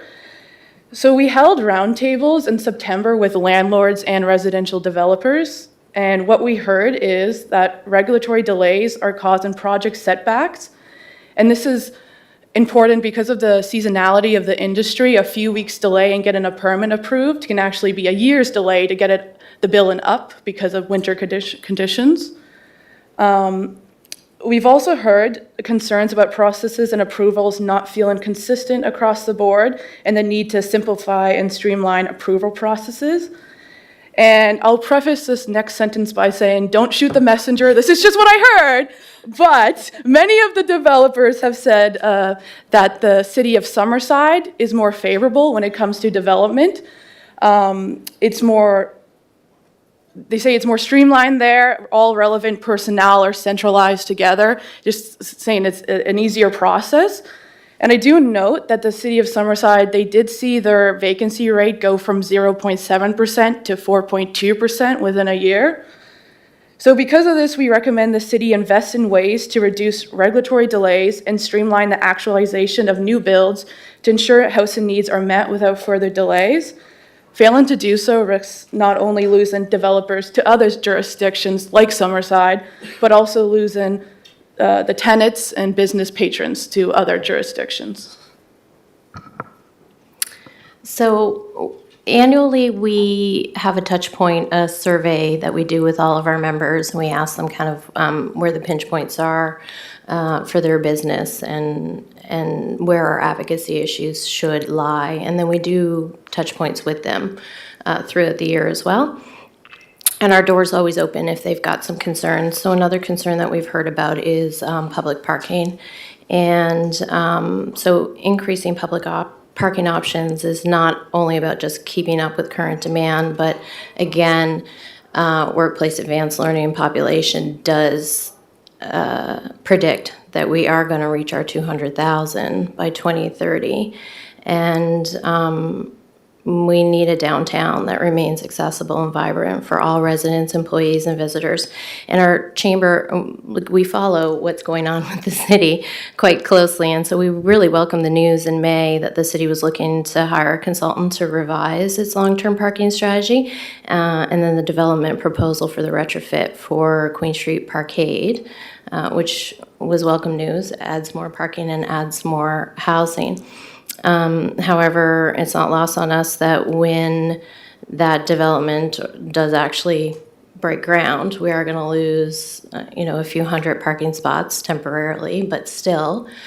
And that's going to cause, or has caused some concern with businesses downtown, and the fact that we are looking at population growth or continued growth, and we are a place of destination tourism place where we have 1 million people that come, and we have a lot of regional tourism, so they come with their vehicles, they need somewhere to park.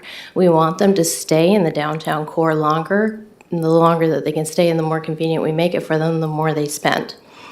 So we want to increase those stays and not have them go out more rurally and to the beaches and stay out in those areas. We want them to be able to come in and spend their money.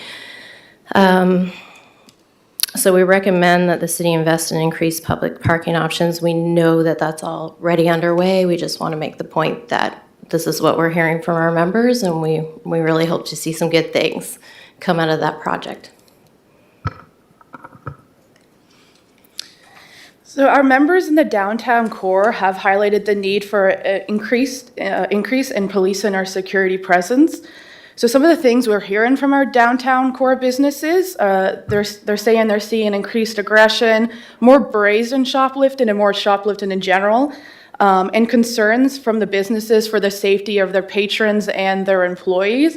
And in some cases, used to be able to go into a small shop and there'd be one worker, but now they have to have multiple just for safety reasons, and that impacts the employees, and it also impacts operational costs. So some of the stats we're seeing is that the number of hate crimes has increased on PEI since 2020. The shoplifting complaints in the summer of 2023 were more than doubled than in the summer of 2022. And our businesses are also reporting seeing more loitering and people panhandling outside their doors. You can see that if you walk around Charlottetown or even on Victoria Row with the park, the benches there. As well, so in 2021, there were, for example, 147 people that were counted as experienced homelessness. In just the November that passed, that number increased to 198, with over 74% in Queens County, so it's primarily located here. But this number, it's a difficult number to track, obviously. So institutes say this number is likely 3 times higher. And we do note that the chief of police this summer, has invested more resources and allocated foot patrols in the downtown core. And we're looking to see a more permanent solution similar to that. So our chamber strongly supports Downtown Charlottetown, Inc. in their proposal for a non-police community security patrol team initiative. And there is some examples. So downtown Fredericton has seen success in this, and they took inspiration from Moncton. It's bylaw officers who can enforce bylaws, and then also, help notify the police of any incidents. And it's just that security presence around that would be, give a safe environment, and hopefully that would lead to increased foot traffic, higher customer satisfaction, and overall community well-being. And then our final recommendation, and we know it's on the way because we've been watching and we've been consulted on it, is just the release of of Charlottetown's new official plan. We've been really looking forward to seeing kind of what that looks like when it's ready to go, and we think that it will help our membership in their plans. In how they invest in themselves and grow. So we're looking forward to seeing that, and we know that it's a little bit behind, but we just wanted to reiterate here a recommendation to move that along. And I think that's it. Thank you so much. Thank you. Deputy, did you want to just update them on the official draft plan, or do you want to just, we did have the first public meeting of Yep, the draft, so that's available to the public? it is. It's on should be on the city website by now. And after Christmas, we'll be heading to public hearing for the official plan. From there, it will be turned back to the planning staff for final drafts and recommendation to planning board. And then for council's final decision on the plan. But where the meat and potatoes really come in is the zoning and development bylaw, which is where you'll see more of the significant streamlining and changes of the zoning and development bylaw as it stands now. So we're getting there. It takes time, but we are getting there. Thank you for coming in. And we appreciate that. Thanks. Thank you. Councilman Tarrant. Thank you. Thank you both for your presentation. My attention is drawn to one of the last comments, just in regards to, you indicate that downtown Charlottetown Inc.'s proposal for a non-police community security patrol team. Is that something, Your Worship, that we're familiar with, or that we have access to? I've not heard of this until now. When the CAO and I met with Minister Myers a couple of weeks ago, he made reference to the Fredericton security patrol in the downtown, and we will be following up at the Standing Committee for Protection and Emergency Services. But I think you indicated that it would be bylaw enforcement officers. I think what we really need is more police officers in the downtown. And we agree with that as well. We can't really speak to DCI's proposal, and I feel like they're next on the docket, so They you're will going to be. hear a little bit more They might about that. present. Okay, great. I'd like to hear more about that, but I think that's it certainly it seems like a great solution. I think there is some value in the bylaw officers as well, because a lot of the, I guess, infractions that occur, or, there's some that are criminal in nature, but there's also things that are also from a bylaw perspective. So, there could strike a balance there of what that looks like. Because, there's all kinds of things that are occurring, but things that we can have in our control from a bylaw perspective. It's kind of like, in some ways, we have our meter people who go around doing tickets. They're going throughout the city on foot all day long and addressing those. So I could see some parallels to that in that sense. So I'm really curious now. That's sparked my interest on this particular topic. So thank you for highlighting that, because I hope to hear more from it. So I know it's not your plan, but Yeah, and I just want to comment too, sometimes to have any presence there and any type of uniform could deter any crimes from happening as well, whether or not it's police or bylaw enforcement, just having like a figure walking around there with a uniform.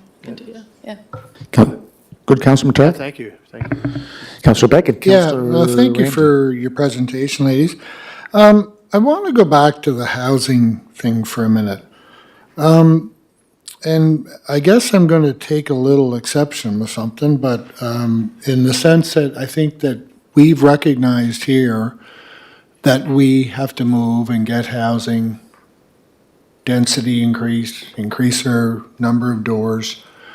I think I'm going to speak, because I sit on planning committee, and I think we recognize that within our current bylaws, there are lags. And we recognize that lags are costly to the construction industry and whatnot. But there's a lot of developments that we've, I think, worked through pretty quickly. that are sitting out there that we've approved and given the stamp of approval on, that some of them have been sitting a year and a half. And so I think I'm going to kind of stick up for the department here a little bit. And I think we've recognized that we are looking to do that and to move that needle as quickly as we can.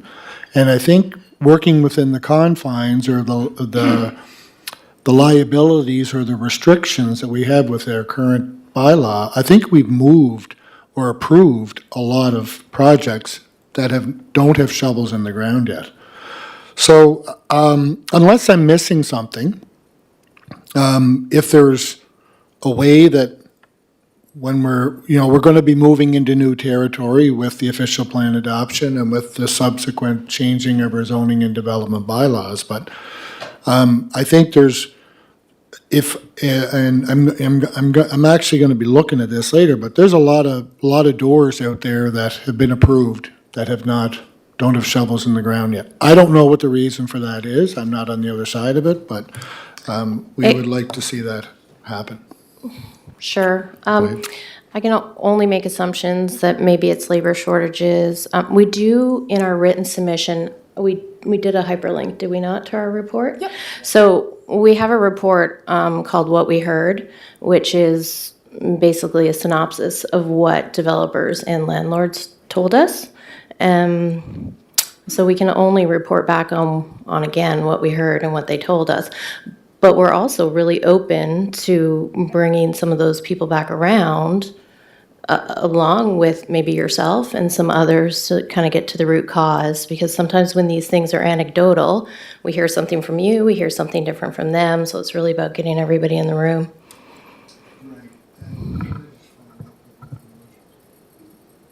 Yeah, and I think that's the important part to understand. We're not development resistant. We're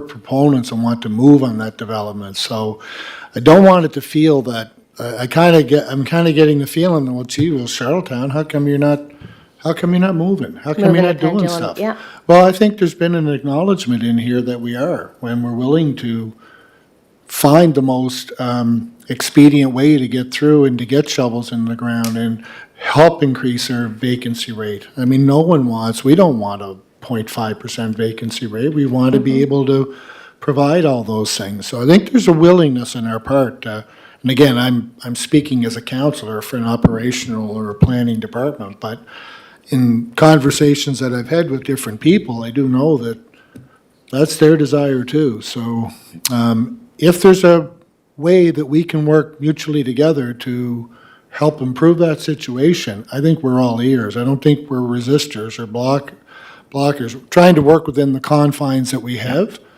And as we move forward, we may be removing some of those confines, and we may be making it easier with our e-permitting, with our changes that we're looking to make. So anyway, I just, we're willing partners, I think, is probably the message to be. Councilor Ramsey.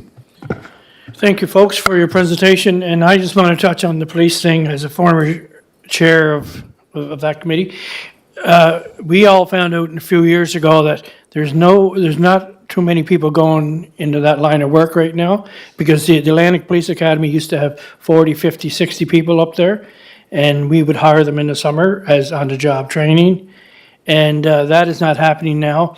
The ones that are going, it could be 15 people, could be 20 people. And once they graduated, everybody's poaching them. And that's with every line of work nowadays. St. John, Moncton, Fredericton, they're going after them. But we all want more officers here on the ground, walking around. But at the same time, I believe there's 5 more new officers coming aboard in January. So our police chief and our fire and our police department are really working hard for that. But as I say, it's such a job out there to try and get them now, because as I say, like someone from Moncton or St. John or Fredericton, like might say, well, here's an extra $10,000 if you want to come work with us.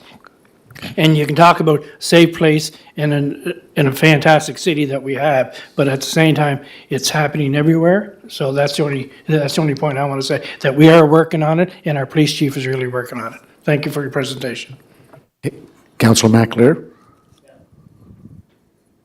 Yeah, thank you. Yeah, and to the point about planning and, comparing us to Summerside or whatever, something I came to learn of the last couple of weeks as it relates to the planning department, building inspectors. We have two, apparently we could really use five.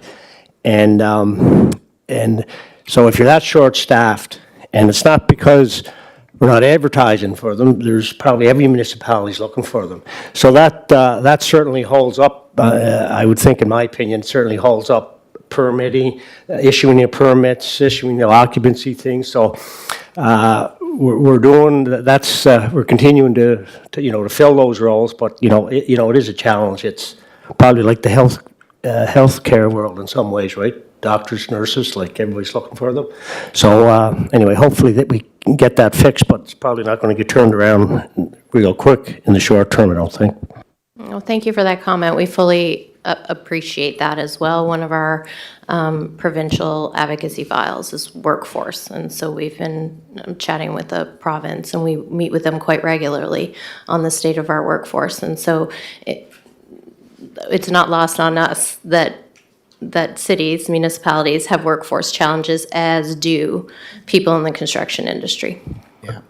And last summer, Kingset, which is a private equity real estate investment firm out of Toronto, they do private equity investment all across the country. They listed Charlottetown as one of the most efficient and best places to get, or best municipalities to get a permit processed. So in contrast, in comparison to other municipalities, I think we're doing pretty good. But on the other side, it's a good problem to have when you have this much development going on. We will catch up to it. I know we will. Okay, Dan, did you want to sum it up? Thank you, Your Worship. Yeah, just wanted to speak to the Councillor Beck's comment about approved projects that haven't proceeded. And certainly there's a number of factors, but in discussions with some developers, the rental cap on residential housing is a major obstacle to them putting shovels in the ground, and probably much more of an obstacle than most people realize. But I would encourage you to reach out to some of those members and specifically get some feedback and a path forward in terms of your advocacy work, because I think it's important. Just reach out to the Minister of Housing, Municipal Affairs. What's the other thing? Land use. I think it's a Myers guy from down east. Oh, yeah. You need a cell phone number, we can get it for you. Thank you. Merry Christmas. Merry Christmas. Thank you very much. Okay, I think we're going to just take a recess. So we'll come back at 1 o'clock.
Okay. Councillor Drawn, are you there?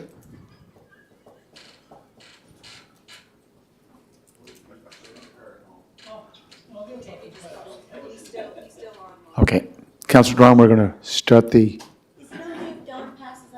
Oh, go ahead. Yeah, we're ready to start in a very, I'd say a minute or two. Councillor Drawn, can you hear me?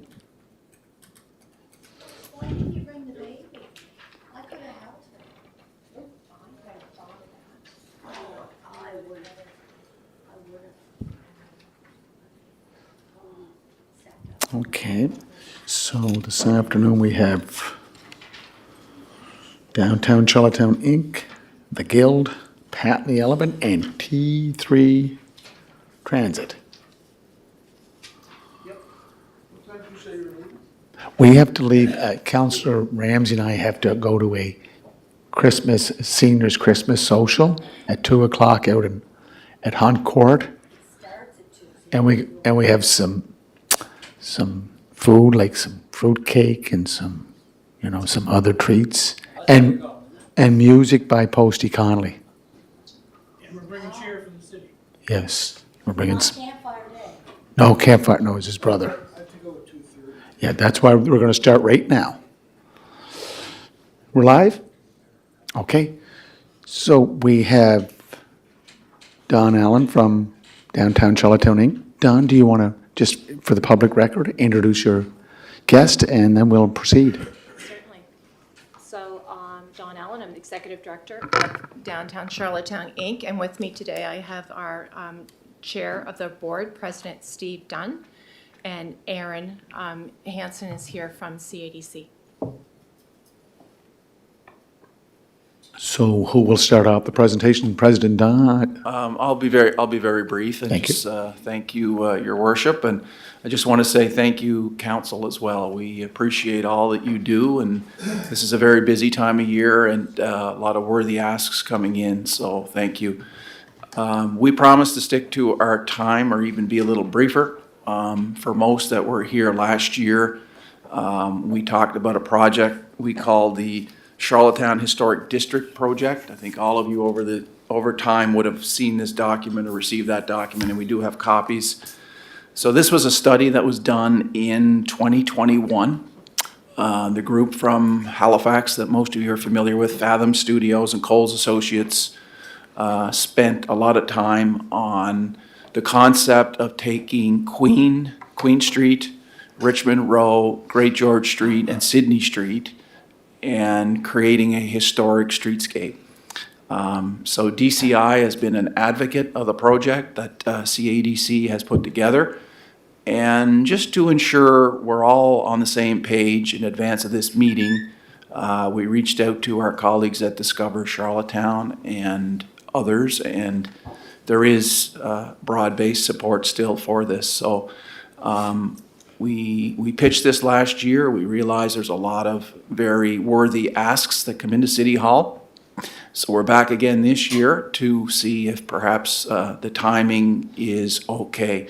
And the last comment I'll make is there's a lot of benefits to this project, and obviously there's an infrastructure piece to it when you're talking about doing work on the street and the infrastructure that's needed. So there's a good opportunity there for the city of Charlottetown and residents, and it can be done in phases. So Aaron is going to take this here from me, and you'll see the whole big picture, but we certainly are advocating for doing this one street at a time, not all four at once, and it can make the budgeting process more economical. So with that, I'm going to kick it over to Aaron Hansen.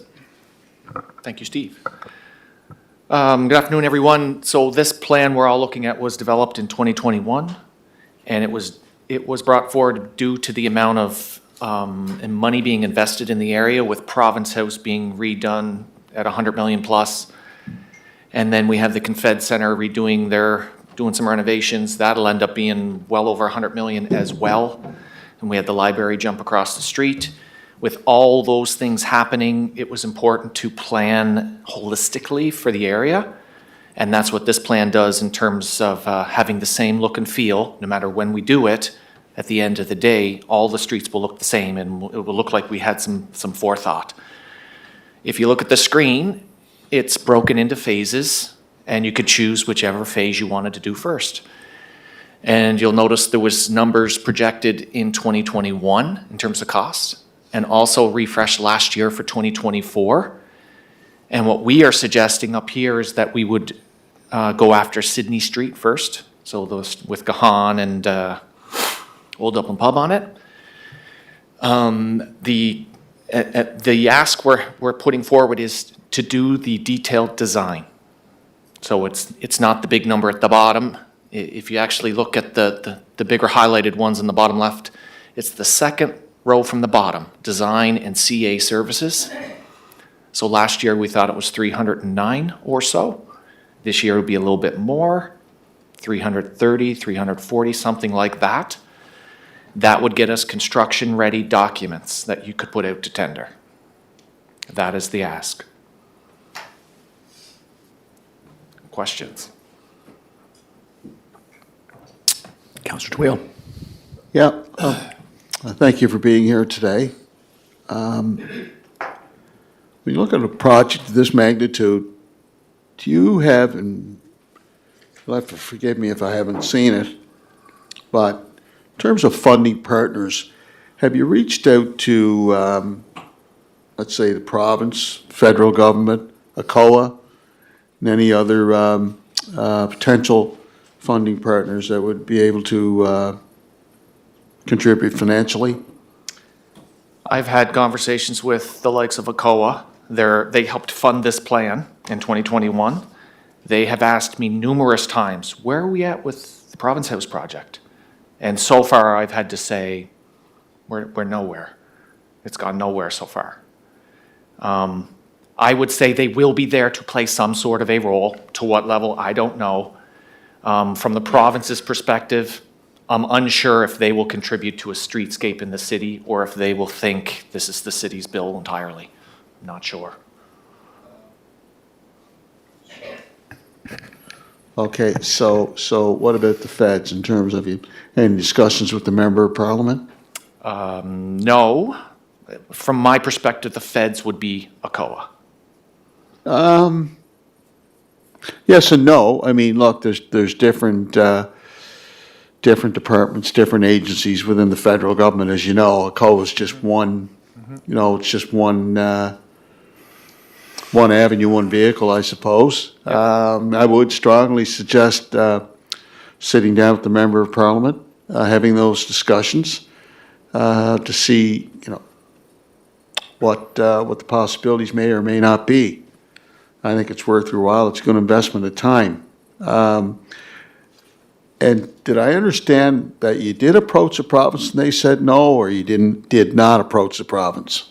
No, we haven't gone after funding like that at this point. We need the city to first stand up and say, yes, we want to do this, and then we fill out the budget unless the city's there saying we want to do it, it's going nowhere. So you've got to be the first one to jump in the pool. Okay, well, I'll just make a suggestion. This is just me talking. I would suggest that, your roundtable of strategy to approach, like you say, you've already approached ACOA. Sean Casey, he's our Member of Parliament. He might be able to examine some possibilities in Ottawa. There's different pots of money there. There's no doubt about it. And if you're approaching this from a historical perspective, then you need to exhaust those possibilities. And then the province, if they see, support municipally, federally, surely they should be able to come on board as well. So then you have a real strong case. And I think you might have a buy-in. But I would suggest that you Thank you, Councillor Twin. bring all of those potential funding partners into play. It's a great question, Councillor Twill. I would just concur. I think you're bang on, and in my limited time around DCI, I think those parties are all aware of the project, and I think the anticipation is that all would participate. To Aaron's point, I think there's been been some time gap from the study to where we are today, but what you're suggesting makes good sense. I agree 100%. Councillor Beck. Yeah, thank you guys for coming in. I've always kind of been intrigued. I go back to when I think Richard was talking to us last year and talking about the tying in not only this part, but with some of our infrastructure upgrades as well too, which again, if you're looking at it in terms of a value-added, killing two birds with one stone, whatever we want to call it. So that has me intrigued, but I assume some of that would be included in this design and CA services that we would do, that would be an element of incorporating that in as part of that whole design if we decide to go to, this is really kind of an initial exploration stage. You're saying, let's get started with something and let's see what we can do to tie in maybe our infrastructure, maybe do a little bit of infrastructure, make inroads on the historic part, which is, it's starting up here at the Confed Center. It's been ongoing here in Province House. Now we've got another piece down here that we can potentially add to it. So would that be all part of, I guess that's kind of my question is, would that be another included in that design process and thinking about that? Because that would certainly be of interest to me. You are absolutely correct. The water and sewer in this area of Charlottetown is some of the very oldest, 100-year plus. So it's, there's a ticking clock with that infrastructure. You would absolutely replace it all as part of this project. Okay. I'll just add to that. That's an excellent comment and question, Councillor Beck. We were talking at lunch, that really in this case, doing nothing for much longer really isn't an option. And I know Councillor Yankoff is here, and I've talked to Councillor McAleer. And I think I mentioned it last year too. If you even go down Sydney Street, walk down either side, the sidewalks there were done 25, 30 years ago, and they're a mess, so there's holes, there's gaps. Something needs to be done at some point, and this is a plan, and whether, we can get going on it is really the key question. But you're right, I think the design can and will look at all components, and then we can come back with a proper budget and pick up on what Councillor Tweel said too and say, okay, what makes sense and what parties are going to make contributions to it. Councillor Bernard. Thank you. Aaron, just a couple of questions. One, Sydney Street, and you were saying you could pick any one of them. What would be the reason Sydney Street is the first one you'd like to do? It's the first question. And I'm wondering, if memory serves me right, I thought when we did Queen Street and Victoria Row, we did have a COA funding, we did have other partners. You're right. Yeah, okay. It's definitely possible to have those funding partners. The reason we're choosing Sydney Street is because many of the other streets need to be timed with the building that's getting worked on right beside them.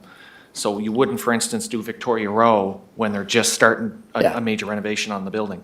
Yeah. So that's three sides of if you look at the little map there, that's three sides. You could do Church Street. It's not really affected by anything. You'd need to wait for Province House to do F right in front. And to be honest, that's their property. We wouldn't have to do that one. So that leaves E and B if we want to get after one right now. Okay, so that was the reason you picked Sydney Street. That's right. That's okay. Okay, so if we were to move ahead, I guess I'm not clear, when we say we're interested in doing it, when you say the city's got to move ahead, you mean we got to say how much we're going to spend? Or, like to me, in the past, we would have had a COA funding. We would have known the funding that was coming in before we started the project. At this point, we don't even really know how much it will cost to do the street. We have a prediction here, and until you do the detailed design and get that tender number. So that's the 300 you're looking for to do the design, do the design. and before you go out. Okay. Like what we have here is pictures Yeah. of what Okay. it would look like. Okay. So you need that first to be able to go out and pitch. Okay. Perfect. Okay. And what would be, and the reason I asked it, I just wonder, what would be the restrictions on doing Grafton Street first, just because of the project you're doing on Confederation Center? Phase 2 of the Confed Center's renovations includes work on Grafton Street. Right, okay. So that's So that will even happen Yeah, after okay. Victoria Road. Like, those will be some of the last ones you would do. perfect. Okay, thanks, Aaron. Councillor Tartar. Thank you for your presentation. Aaron, just in regard to the stormwater system, something piqued my interest with the question by Councillor Beck. And so why would we include, wouldn't that be something the city, like if it's aging infrastructure, it'd be something that we would be generally putting in our own capital to address as an upgrade? I know you have it here as a line item. I'm not sure where these numbers, projected numbers have come from, if the city has provided those or it's just basing that on something. Could be much higher, could be much lower, could be in kind, those types of things. Is there a reason for including it there? Is it just to give the holistic view of what you think would be entailed under that type of project? Yeah, exactly. It's meant to give you an order of magnitude. This is going to be X millions. Yeah. For sure, the water and infrastructure, or the water and sewer infrastructure, at one point is going to be a city bill. Yeah. So why not throw Sure. it in this, and you can leverage those dollars to get funding? Yeah. So those projections that are there, are those provided by the city, by the water or stormwater public works? All these numbers were calculated by Fathom Studio out of Halifax, the design firm that did the pictures. And Coles Associates was the supporting engineering firm that helped educate They them on. generally have an Yeah, idea, They would okay. have the idea of Yeah. those costs. Because, I mean, they're substantial. If you add them up across this whole entire project, they're 10 probably million. totaling in $1 million or, more. Yeah, the total there is 10 million in 10 million. 2021. So, 28,000. where's the total? It's up at the Am I top. Total project, construction cost. Just go up. Oh, sorry, you must be missing it. Okay. Where do you see it? No, but I just mean that, not the total project, I'm just talking about the stormwater totals. Like what the stormwater, I see where the total of the project costs were, but I would just take out the Just go right across. Yeah, okay. the stormwater, yeah. Okay. Deputy Mayor Yankoff? Thank you. Just to build on what Councilor Matart is talking about stormwater, the sidewalks on Sydney Street have been a mess for a couple of years now. So, the opportunity and the timing is probably appropriate in the sense that if we're going to be going down and fixing and repairing and replacing these needed work, it might be smart to, combine it all at one time, because if anyone has seen those sidewalks, they're no longer safe. Thank you. Councillor McLeod? Yeah, thank you. Thank you for your presentation. So just so I'm clear on this, and we're talking about sewer and water, so there's no sewer and water. Now our Director of Community Service in the room, Richard, there's no cost for that sewer and water replacement that's in this 2.1, correct? well, they're estimating, 179 for the sewer and water components. And I'll be truthful. Okay. I'm not Okay, 100% sure that that's, Yep, thank you. No, is that a good estimate, Richard, do you know? more, No? way more. Okay, yeah, like how much? Any idea? I wondered where the zeros were. Yeah. Okay. Yeah. You think it's in the millions? Anyways, John, Councillor McLeod, it's just an estimate, right? And I know Richard disagrees with it, but that's his expertise, correct, Richard? It looks like 10,000 for water. Yeah. It's more than that. Well, stormwater's water system, stormwater system. Yeah. That might get you, yeah, that might get you about 100 meters. We could do a more detailed dive into a cost estimate. Maybe that's a next step. That would be the design and CA services, correct? Yeah. Okay. Councillor Twill, can we just, I know we want to get things moving, but can you just, and then I have Councillor Matard? One last Yeah, comment no, on my Councillor Twill, comment, yeah. go ahead. Something comes to my mind. I think a critical component of Sydney Street is the Basilica Church. So what discussions have taken place with the Basilica? And if you have to factor them into the equation, what level of participation are they going to be involved with? We've met with the church folks a few times. Most of the conversation is focused on the parking lot that's on the corner of Great George and Sydney Street. That's owned by the parishioners of the church. It's in need of some beautification as well. Most of our efforts have been trying to arrange it so that we're able to go in and spend money on something that we don't own. In order for that to happen, it needs to be like a long-term lease or something of that nature that would then pave the way for us to go in and pave the way. Councillor Matard. So, if I may, thanks for that, but right now I just want to focus in on Sydney Street. So is the church totally on board with what's being proposed, and is there any commitment on their part? They were given a copy of this presentation just like everybody else, so they've seen it for sure. Yep. I don't expect there's any funds there for this from them. I would not see that happening.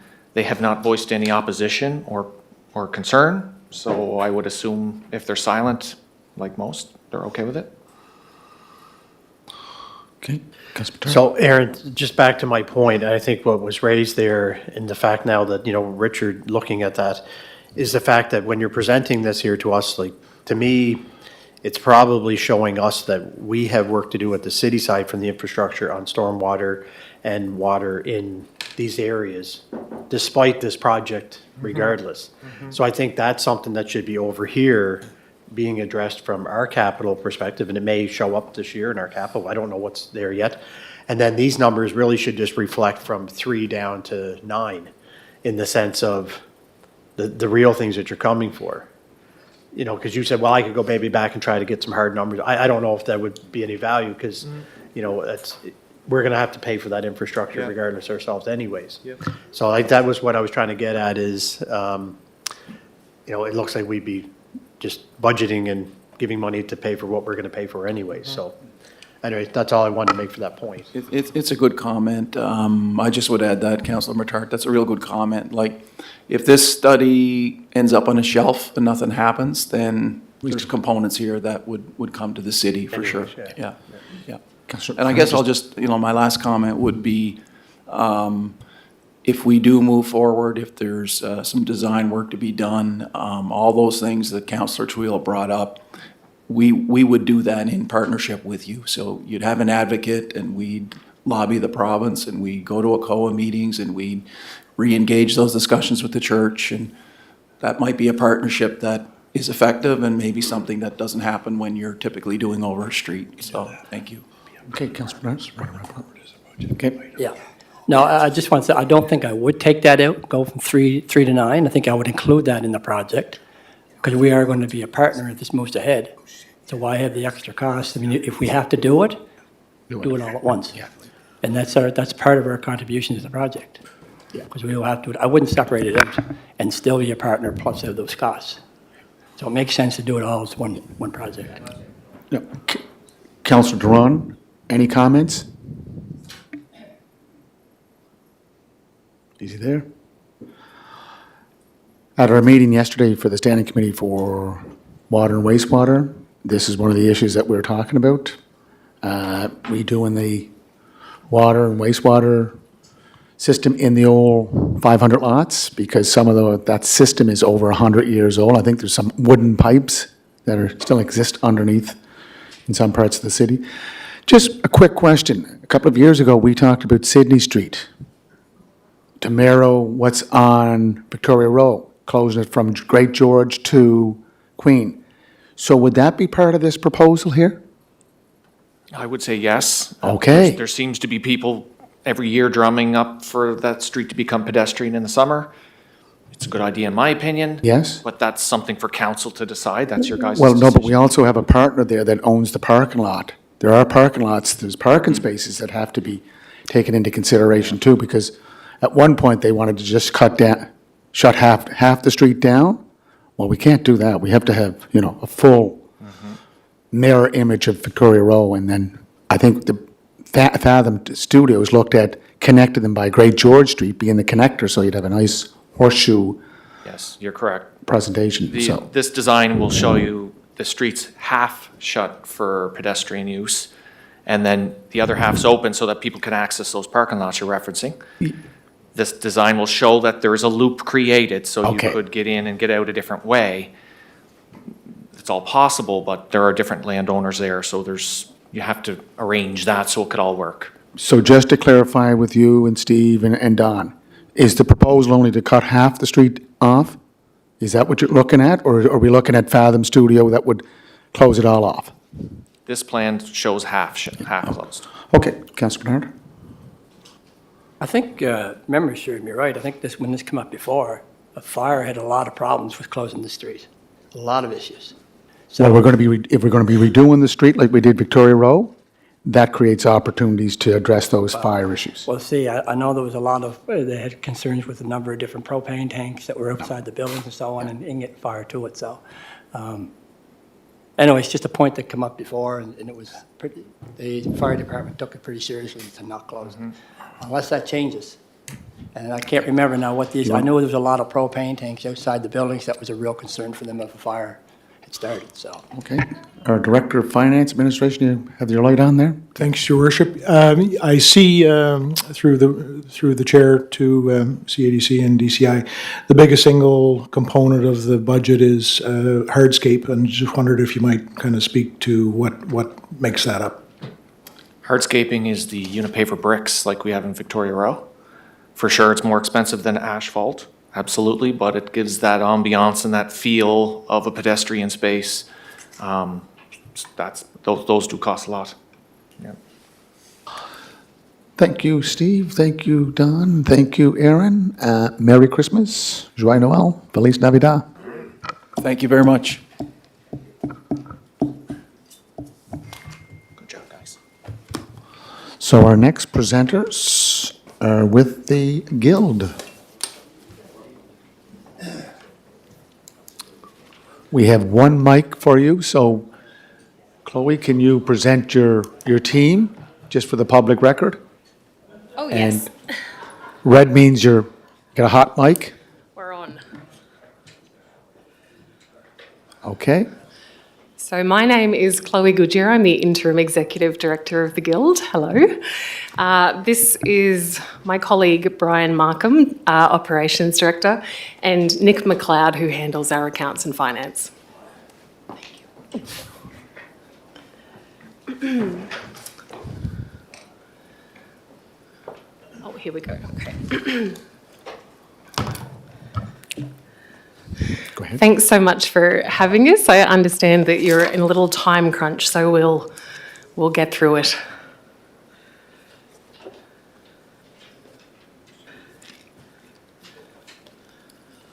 Okay.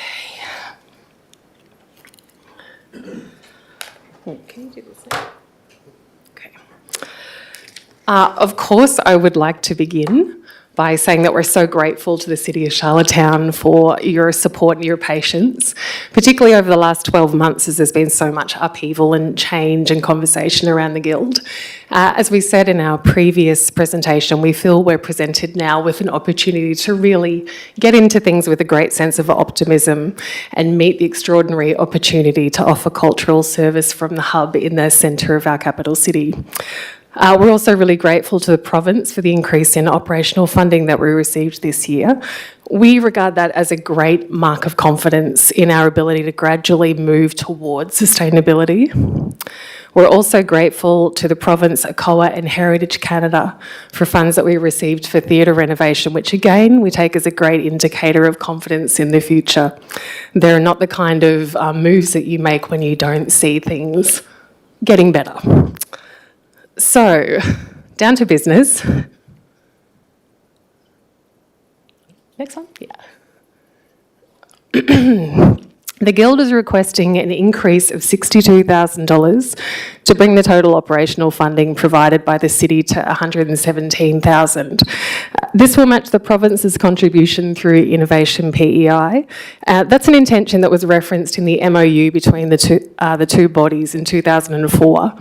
I'm not sure how relevant that feels to you right now. I understand it might not have been reviewed recently, but it's that document and the fact that the city and the province together appoint 2/3 of our board members that gives me an understanding that the city and province are similarly invested as foundational partners who both see the Guild as a key part of the city's cultural infrastructure. We'd also like to request the continuation of a portion of the property tax, a capital contribution of just under $50,000 each year for 2 years. That's the equivalent of 20% of the non-federal contribution for significant infrastructure repairs and improvements required by the Guild over the next 2 years. And a contribution of $10,000 in project funding to our proposed circus program from a total budget of about $315,000 in its first year, which we anticipate that program will become a key revenue stream in our new business model. So we see the key challenges or the discussion points for the budget. Number one is we're a changed business model. So we're basically a new business, no longer a producing and presenting organisation with significant risk. We're working to return to the mandate and focusing on offering space to island artists for creation and presentation. But that process has really been hampered by very limited staff and resources, the board coming through a big period of crisis and a focus on operations rather than governance. We're in a really good position to review the purpose of the board and what that looks like in action right now. Turning the narrative around in terms of the culture at the Guild has involved an enormous amount of time and energy, and we've also been doing that under pretty heavy scrutiny. We have ideas and we want to make change, but we've been very restricted by finance and other resources. You'll see that we've been very frugal with our spending this year. And now this is something that I think is probably really relevant specifically for council, that changes in leadership will have affected the deliverables that you're expecting and the timeframes in which you're expecting them. And perhaps there hasn't been a chance to have really good open communication about that and to review and kind of renew those expectations.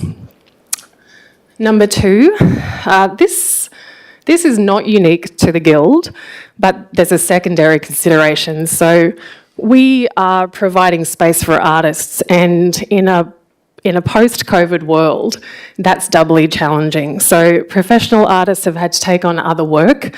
That changes their availability to work in the arts. So professional and emerging artists are vying for the same after-hours space, and business hours are less occupied. Making the space available for all the hours required is really challenging with a staff of 2 people. It means that we work business hours and after hours to meet the need. Of course, we expect to do some additional hours, but if we were to keep doing this would mean we'd continue personally subsidising the activities of the Guild, or we'd have to limit community opportunity by operating at the hours that the budget actually allows. Point 3 is just the same issue again. We're delivering a really bare bones version of all of the ways we engage with the community of the Guild. Point 4 is just a point of interest that speaks to landscape, that at rates of half and less than half of previous rentals, non-profits and artists are still often finding them out of reach and not as accessible as we would all like. And then the final one, seasonal living. We're still learning what home audiences and home artists want to use the Guild for year-round. And number 3, organisations will often talk about the challenges of securing operational funding, and we're no different there. But we need to secure operational funding and funding to operate a building. Not everybody needs that. So one thing is that the Guild hasn't had a solid plan for the future management of the building. We'd like to start a fund so that we could start saving for the maintenance and repairs required on a 60-year-old building that really hasn't been well maintained so far. We can attract funding from different streams for the Guild, the owning of the building and the activities within the building. The same staff can do both, but it can't just be 2 staff members. As you know, this year we've made an application for significant federal funding in response to the results of the Guild's building and HVAC assessment and our broken elevator. Given the financial success of hosting a successful main stage show, I can definitely see why attracting something similar might be seen as an easy fix. But given community response and conversation over the last 12 months, we know we need to start with building a broad base of community support and access and finding business plans that contribute to the cultural and financial viability of the Guild. The building itself requires a lot of staff time. It needs to be opened and closed, it needs to be cleaned. All of this needs to happen even when staff are on leave. There's an extra focus on it currently because of the urgency around the building and the elevator. So this, those figures aren't in red for any reason either. That's just an error on my part. So these diagrams are just to show you the drastic change in operating budget over the last couple of years. And the keynotes are on the next page, but we'll just leave you with these for a second.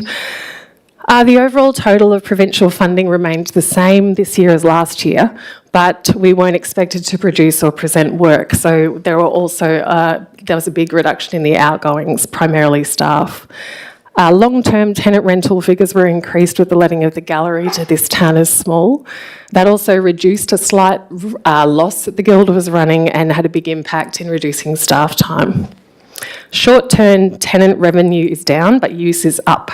We consider that this will be a core business and we're looking to increase that. We're reviewing our rates again at the moment, but there are spends that we also need to make it more attractive to commercial tenants. Donations and sponsorships are down significantly, but that's mostly to do with the previous single donation. Wage subsidies are down and we do plan to bring them back, but strategically they require a lot of training and management from staff. That would be really a very hard ask at the moment. Bar sales and technical fees are both down. Bar sales are down due to less events that require a bar, and technicians were previously charged out as a revenue stream rather than at or near cost for artist benefit. Okay. Yep, we just went through those ones. So, okay, yep. Okay, so again, over 3 years, this is a change in expenditure. So the only programming that we've done this year, we've done as a marketing exercise to bring people back into the Guild. That's likely how we'll keep going, except for projects that we create as necessary bridges to securing core funding through Canada Council. Staff wages, a significant drop in that was seasonal staff and casuals. But operational staff, such as a maintenance role, were also taken out, and that's had a huge impact on remaining staff who have simply taken on more responsibility and duties. Advertising and marketing, that's down. You'd think if we weren't doing shows, we wouldn't need to advertise, but we still need to tell the story of the Guild and advertise to our potential short-term tenants. And as already mentioned, the money not spent in repair and maintenance, that's just... I want to say the chickens are coming home to roost on that now. So the next slide is our sorry, I just went through that. Yep, okay, this one. I just wanted to show you that we're not working with huge figures. We've been pretty frugal this year. So our proposed budget for this year, and at this point, really the deciding factor in being able to work with something in line with this budget, it really would rely on the increase from the city. We'd like to anticipate increases in areas like donation and sponsorship, but that wouldn't be prudent because we've had such a downward trend, and also that requires such a lot of staff time to service. If we are successful with an increase from the city, that would be allocated entirely to staffing. That's adding a second operations position. We really realised this year how exposed we were when Brian was out on leave. Brian's actually my only full-time colleague at the Guild. We'd also increase our technical director's hours, which would reduce the unreasonable workload on Brian, our operations manager. And we'd add some part-time administrative assistants to support the ops manager and the ED role. This will allow us to look up from day-to-day operations and really undertake the work required to move into sustainability. So with this increase, we're confident that we'll see increased organisational capacity, as just discussed, increased financial sustainability. We're really aware that core funding at a federal level has to be in the future of the Guild, and having the time and space to pursue that is the only way that we'll achieve it. We think we'll see increased activity and profile. For the Guild to have a new story, we have to be doing new things and be able to talk about it and to show people what we're doing. We also have to be able to better manage the experience of attendees at the Guild, even in a DIY context. An increased service to the arts community means we'd be better able to meet our mandate. If we don't receive the increase, the Guild won't collapse. But I do think it will continue to flounder, and that achieving financial and cultural sustainability won't get any closer. We won't flourish. And if funding stays status quo, I don't believe operations can stay status quo. Staff can continue working in this way for only so long, and we're likely to have difficulty attracting or retaining staff, resulting in more resources spent in sourcing and training. Status quo funding will mean that operations continue not to meet the true demands of the building and space. If we are successful in receiving the GICB federal funding, staff will be pulled further into the renovations and repair of the building and away from the cultural purpose of the organisation. We would need to make more significant changes to our operating hours and activities to accurately reflect the available resources. And again, staffing is really the key element here. Because of this, there'd be less ability to meet the mandate of the Guild and serve the creative community of Charlottetown and the island.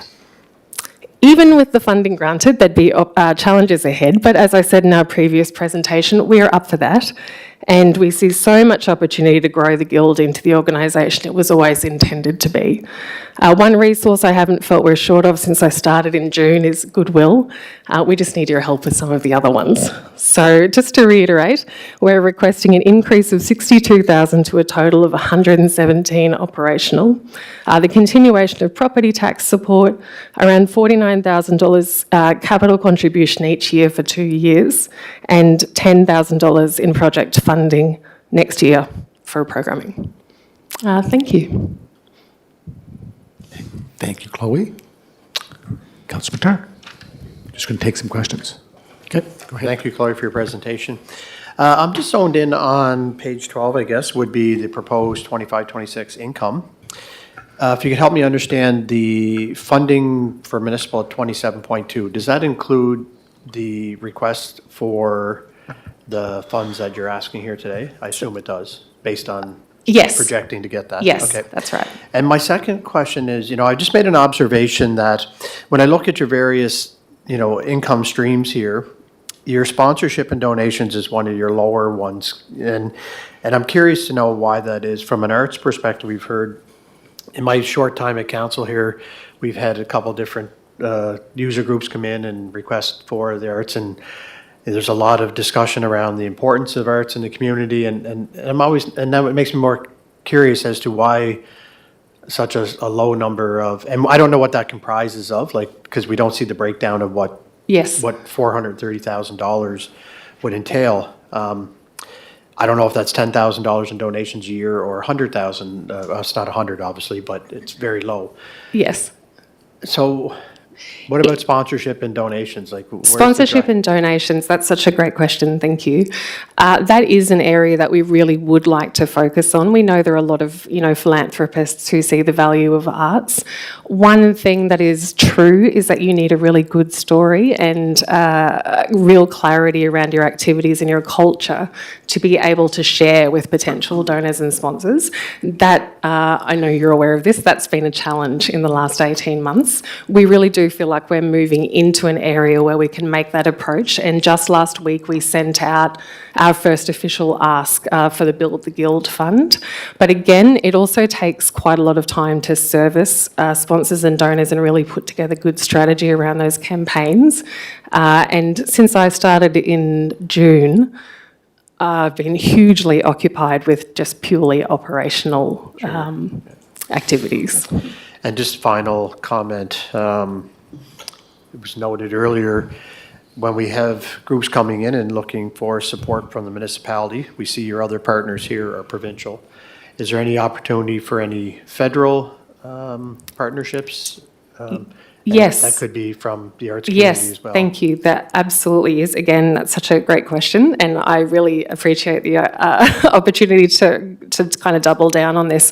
So the way that core funding would work through Canada Council is that there are a series of steps that we have to kind of hit first. We just can't go straight in for core funding. So we would have to receive either project funding or composite funding to make ourselves eligible. So Brian did submit project funding proposals earlier this year. We weren't successful, but we're preparing 2 new proposals that are quite different to ones we've done before.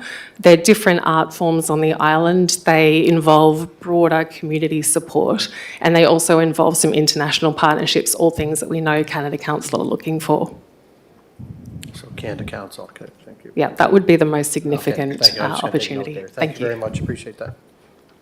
Deputy Mayor, Deputy Mayor Yankoff. Yeah, thank you. Just to build on what Chloe said, for somebody who spent 10 years of their time at the Guild, I can assure you that sponsorship and donations is one of the most difficult things that can happen, especially with the Guild. The time and resources and staff that you need to, example, you think about somewhere like the Confed Center, they probably have a staff of 14 doing what the Guild has no staff to do. So I just wanted to speak to how hard it is for arts communities and arts cultural entities to get that level of donation and sponsorship. Sometimes it can take you weeks and you end up with a $2,500 check. So kudos to Chloe for all the work that you and your team have been doing over the 18 months. As I say, for somebody who was there for a good chunk of their life, I know.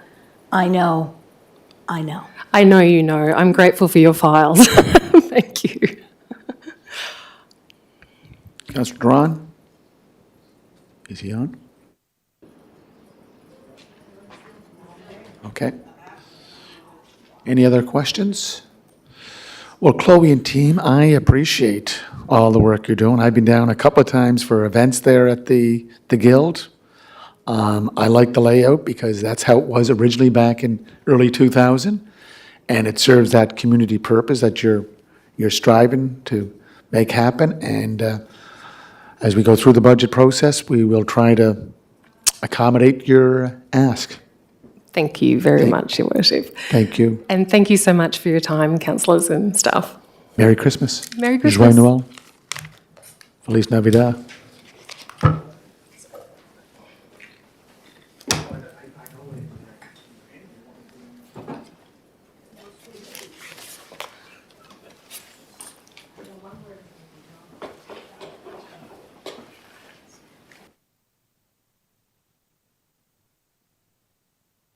Our next presentation is Pat.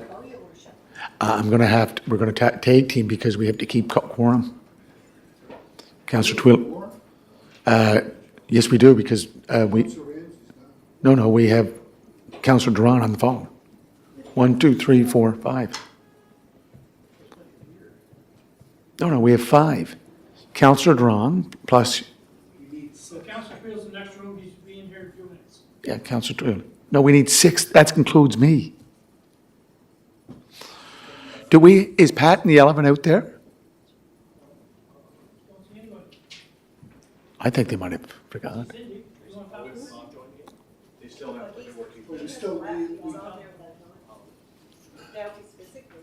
How many do you need for 6 plus me, we're all right. You're saying that? Yeah, we got 5 plus 1, 6. Kevin, what? No, just.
Okay, we're ready to resume. We're coming out of recess. We have Pat and the Elephant here, Greg Peters. Greg, do you want to introduce your group, please? And just press the button there with Mike, and turns red, and that's your, that's it, right there. Okay. I'm Greg Peters, Treasurer of Pat and the Elephant, and I have with me today our manager, Margaret Shanahan, and our assistant manager, Ron Gillespie. Okay. Do you want to start your presentation, or is it, who's going to be? Yeah, leading? we can talk. Okay. Really, our purpose here today, I guess, is to kind of give you an introduction to Pat and the Elephant, and I made up a little slide there. Pat and the Elephant was founded in 1975 by Pat Rogers, and in fact, next year will be our 50th year of operation, so we're kind of starting to plan to have a 50th celebration next June. And our operations are run from 7 a.m. until 11 p.m. on a daily basis, and we operate 9 vans. And our vans are all equipped for wheelchair accessibilities, except one. Lately, we have been found that we have what we call walk-ons. So people that have mobility issues, but they may not be in a wheelchair and they need to have transportation. So we have one vehicle that is equipped for that, more like a SUV. And we have 5 full-time staff. And what I mean by full-time staff are, well, our managers and 3 other people that basically work from Monday to Saturday and or Monday to Friday during the day. And then we have all part-time workers. And now our part-time workers will work anywhere from 10 to 30 hours a week, or some may more lately. But they work the evening shifts and different shifts during the day. Last year, in the year 2023, we had 26,000 drives. Now, a drive would be to the hospital, that would be one, and back would be another. So, you know, that 26,000 drives. And up to September this year, we're up to 20,000 already, so we should be all over that by the end of the year. And for next year, when we did the budget for the coming year, and our fiscal year is from March to April 1st to March 31st on a year, and we were doing the budget, and our budget is up to 1.2 million, and where we get the money to operate, the government, the provincial government, the Department of, I always get the departments mixed up, but anyway, we get about 1/3 from the government of Prince Edward Island, and our clients, they provide about 50% of the operating budget, and the others are 17%, of which is like from the city of Charlottetown and the town of Cornwall and the town of Stratford, and then there's some miscellaneous revenue that comes in. And then the service we offer, I said I could press this button and it would, the wheelchair service, and you can see there that, and maybe Ron, you want to talk about the wheelchair service? Oh, yeah. Hey, John, how you doing? Well, you can see on the list there that we do a number of things, quite a number of things. But in the last year, we've taken on the responsibility of, although we have been doing it for quite a while, we've gone with the licensed non-emergency stretcher transportation service as well. I brought that up. So we're also providing the service for people who are going to appointments at any hospital in Prince Edward Island, Nova Scotia, and or New Brunswick. And we've certified and trained the drivers and got them the appropriate credentials they need to transport and attend as well, along with the necessary first aid requirements. And we have now, as of just this past week, we've got 15 certified drivers and attendants. And we have 3 trucks and 2 stretchers, and it's been getting busier every month. You might wonder about why we would be into the stretcher. It's surprising the number of people that, for instance, I think we have a person who goes to dialysis, was in a wheelchair, but then they broke their hip or whatever, so they have to be on a stretcher to go to dialysis. And the other type of people we take people that perhaps just from a nursing home needs x-rays. So it helps out the ambulance services. They are not tied up with those type of stretchers. So it's not a big part of our business, but it offers a service and it brings in some revenue to Pat and the Elephant and hopes to get our books balanced. The other are the rates. As of May the 1st, we put our rates up. We were finding that we had some discussion with the government PEI to keep our rates the same for a couple of years, but that kind of ended last April or March 31st. So as of May 1st, we had to put the rates up. They went up a fair size, about 25%, but we also found we had to increase our rates because what we found was that we were having a hard time getting staff. We were paying our staff about $16 an hour, but we had to go up to at least $20 an hour to keep staff. So we did that in the month of May, and it's worked out pretty good. We seem to be, financially, we seem to be doing better, and it's looking good. But we certainly need the city's contributions that they made over the years, and we hope that in the future they'll keep it up. As far as the rates, which is interesting, we have kind of a policy where we charge $15 for any drives in the Charlottetown area and the Cornwall and Stratford area. So that's kind of the area we deal with because we have contributions from those people. And of course, as most of you know, we are located out in the Charlottetown area of on the St. Peter's Road out in East Royalty. And I think that's about all that I have to say. If there's any questions people would like to bring forward. Councillor McLaren. Yeah, thank you for your presentation. Just on your rates here, just curious, $275 for transportation card. What's that mean? A transportation card would be 20 drives. There's 20, yeah. Yeah. And people buy the cards. You know, it might be a gift at Christmas time for someone, or some of nursing homes buy them and use them for their clients. And what's the annual amount you usually get from the city? 60,000 been what we've been getting the last couple of years. Yep. Councillor Twill. Councillor Mattard.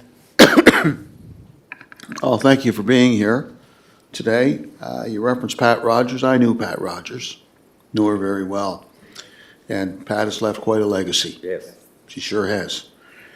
And I think she'd be very proud, you know, you folks being here today, making a presentation, and all the, you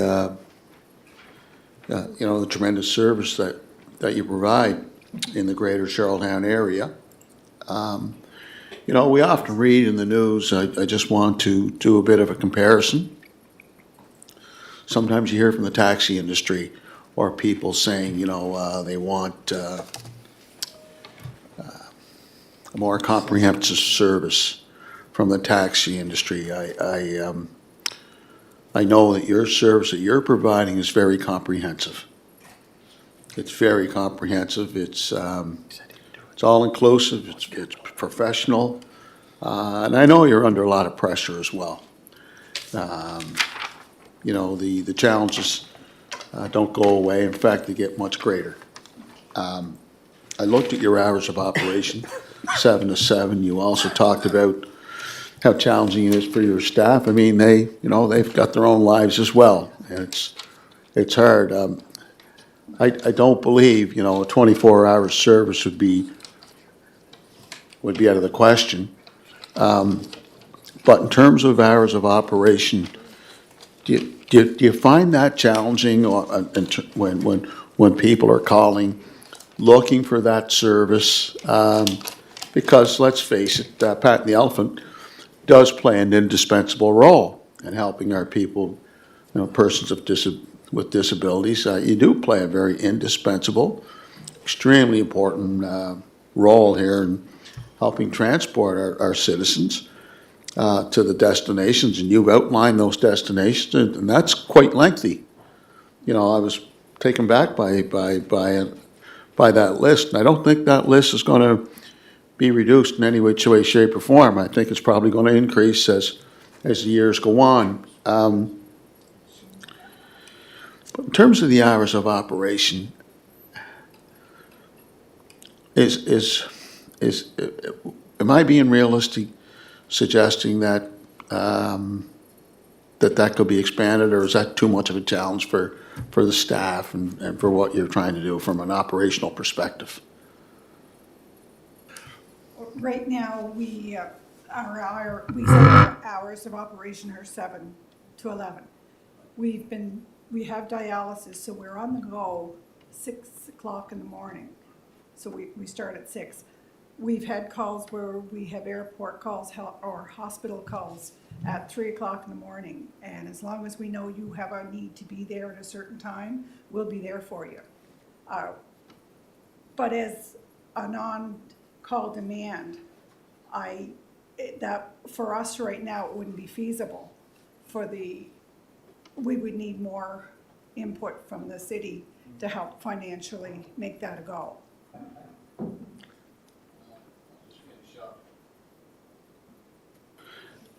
If money wasn't an obstacle, and you were to come here with a plan from an idealistic perspective, what would that idealistic plan look like? I guess, and the board has, over the last year or so, we have talked about a taxi service.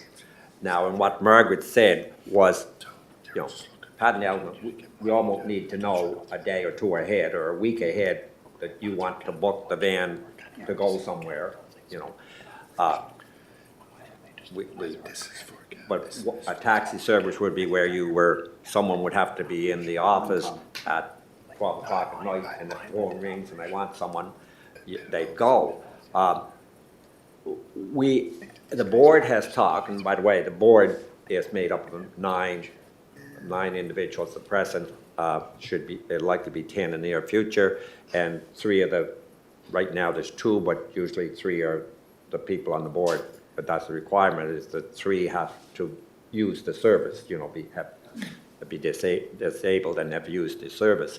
So we have discussed things like this, and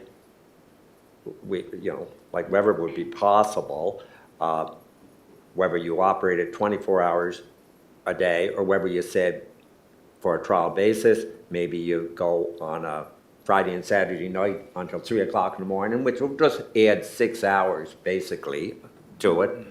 Or do you look and say, okay, well, we're operating until 11 every day, maybe 6 days a week you go until 1 o'clock, and on the weekend you go until 3, which would add 20 hours, or that.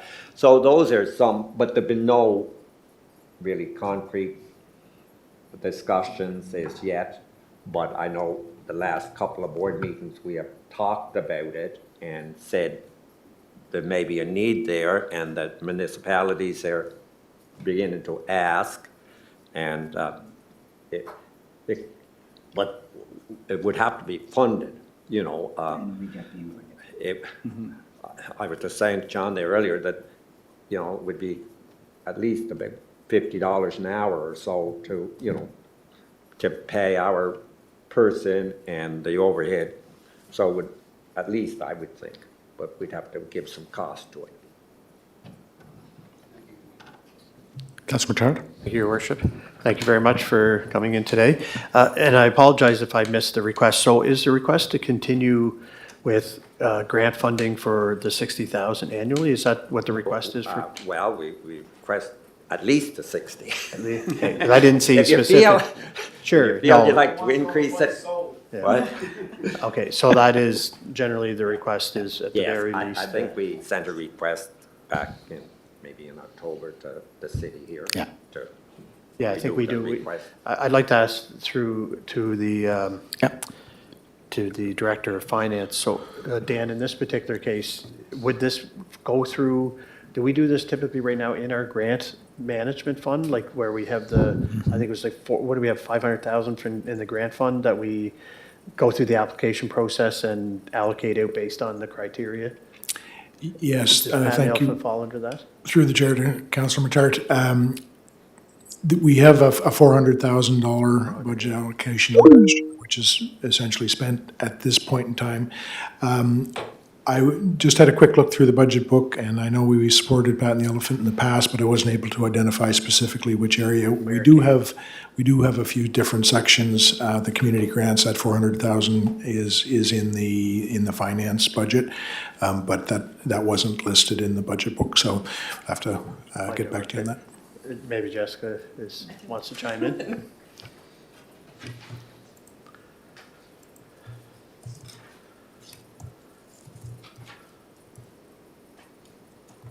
Thank you. Through you, Mr. Chair, I can add to that. So the $60,000 that they reference is budgeted through the Environment and Sustainability's operating budget within our transit operations. Yes, Greg, I'm sure you cashed the check, because if you didn't, you would be calling. Well, we get 15,000 every quarter. Yeah, and you've been getting that? Yeah. Yeah, okay. I kind of thought, I couldn't find it, but that's where it is. It's a transit issue. Yeah. Okay. Go ahead, Councillor Beck. Totally unrelated question. How did Pat and the Elephant, where'd the elephant come from? How'd that come back? Quickly, I know we're under a time constraint here. When Pat got her first vehicle, she had to go off island to get it. She come home, she parked it in her driveway. Her mom got up the next morning, opened the drapes, and the van was right in the kitchen window. And she said to Pat, "My God, it's as big as an elephant." So when Pat had to come up with a name for her company, this is what she went with, Pat and the Elephant. That makes this whole presentation worthwhile, knowing that story. Thank you. Yeah, you know, it wasn't the elephant in the room, it was the elephant in the driveway. Okay. Well, Greg and team, thank you very much. Thank you for having us. Thank you, and Nice to meet everyone. Merry Christmas. No, you get your question already answered. Joyeux Noël et Feliz Navidad. Go ahead. No, just on serious note, thank you for you guys are providing a tremendous service to our community, and I do appreciate all the work that you guys do, and I see the work that I see out in the community, and it's much appreciated. Thanks. Thank you very much. Thank you. Yeah, Councillor McAleer and Councillor Tweel. Yeah, no, just like to make the comment, I know, talk briefly here, I'm not putting you on the spot, but I know the challenge of the taxi service for the disabled in the city, and it's, it's a real big problem that, would be great to be part of a catalyst to getting it fixed, and I don't know, I know I understand there is some funding support for somebody that kind of wants to take that on, and not that you're not doing enough, but I just wondered if there's any way that could be discussed or explored or And we can certainly bring it up at the next board meeting. and not to dump it on you, but I just wondered if there was any synergy there for a resolution for that service. Thanks. Thank you. Councillor Tweel, you want to wrap it up there, everybody? Yeah, wrap it up. Yes, in your future board meetings, again, if money was no object and you were looking at providing a program, not sure what the program would look like, but if you could have those discussions, and maybe, when council's not pressed for time, you can come back and meet with us. I think that'd be prudent. We would become much better informed as well. As was said here, I mean, everyone here appreciates the service, the indispensable service that you provide. Mr. Mike Cassidy's in back of the chamber. You can certainly tap into his expertise as well. Yeah, he's on next. Yeah, I understand he's And on here comes that. his son. But you know, Mike's here, and I'm sure Mike could be a great sounding board as well. Because, you know, we're providing that transportation to all of our citizens. We want to be an inclusive city, society, so, you know, please bring back some of them ideas, and let's see what we can do to try to take it to another level. Thank you, Councillor Twill. And the beauty of this is that your service falls under the Standing Committee for Environment Sustainability. I think Councillor Twill sits on that. So we'll have Jessica reach out to you, Greg, and team to come in and follow up. Okay. Much appreciated. No problem. Thank you very much. Merry Christmas. Merry Christmas. Joyeux Noël. Feliz Navidad. Just as everybody is leaving here, I'm shaking Greg's hand. Yep. A tremendous service. Yes. It's interesting that we see the same faces year after year. Yes. At the Elephant. Yeah. And no- that speaks highly to the organization. Cassidy and team are here. We know that Cassidy and team are here. Thank you very much. So we're ready for the... No. We have to keep going. We got a senior social to go to. Okay, the M&M presentation. Michael and Matthew, is it? Hopefully that's it. Okay. So, Mr. Cassidy, we know you and your son, so just for the public record, could you please tell us who you are and who you're with? Here we are today, Mike Cassidy, Matthew Cassidy, the operators of the T3 transit system in Greater Charlottetown, Stratford, Cornwall. Just before Matthew starts with the presentation, council and staff of Charlottetown, we thank you very much for the support of T3. We're in our 20th year. September the 30th, 2005 was the launch of the transit system and how it has grown over the years. But more importantly, the addition of new buses in 2021, the addition of 3 brand new arrivals, 2024. You approved delivery of 3 diesel buses for 2025. We have 4 transit buses arriving in 2026. Tuesday evening, you supported the facility and the construction of SANG beginning in June of 2025. In some cases, we had budget overruns. It was approved here by council to keep us going and to support transit.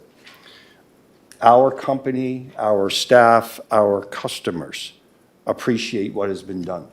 And the plan going forward just takes time to discuss, come up with the right strategy, so over the next 10 years, we know how to grow within our city. I looked at and listened to the official plan presentation last night. It gives me great pleasure when I see Nick, the consultant, talking about corridors. He talks about nodes. He talks about having people sitting on top of transit routes.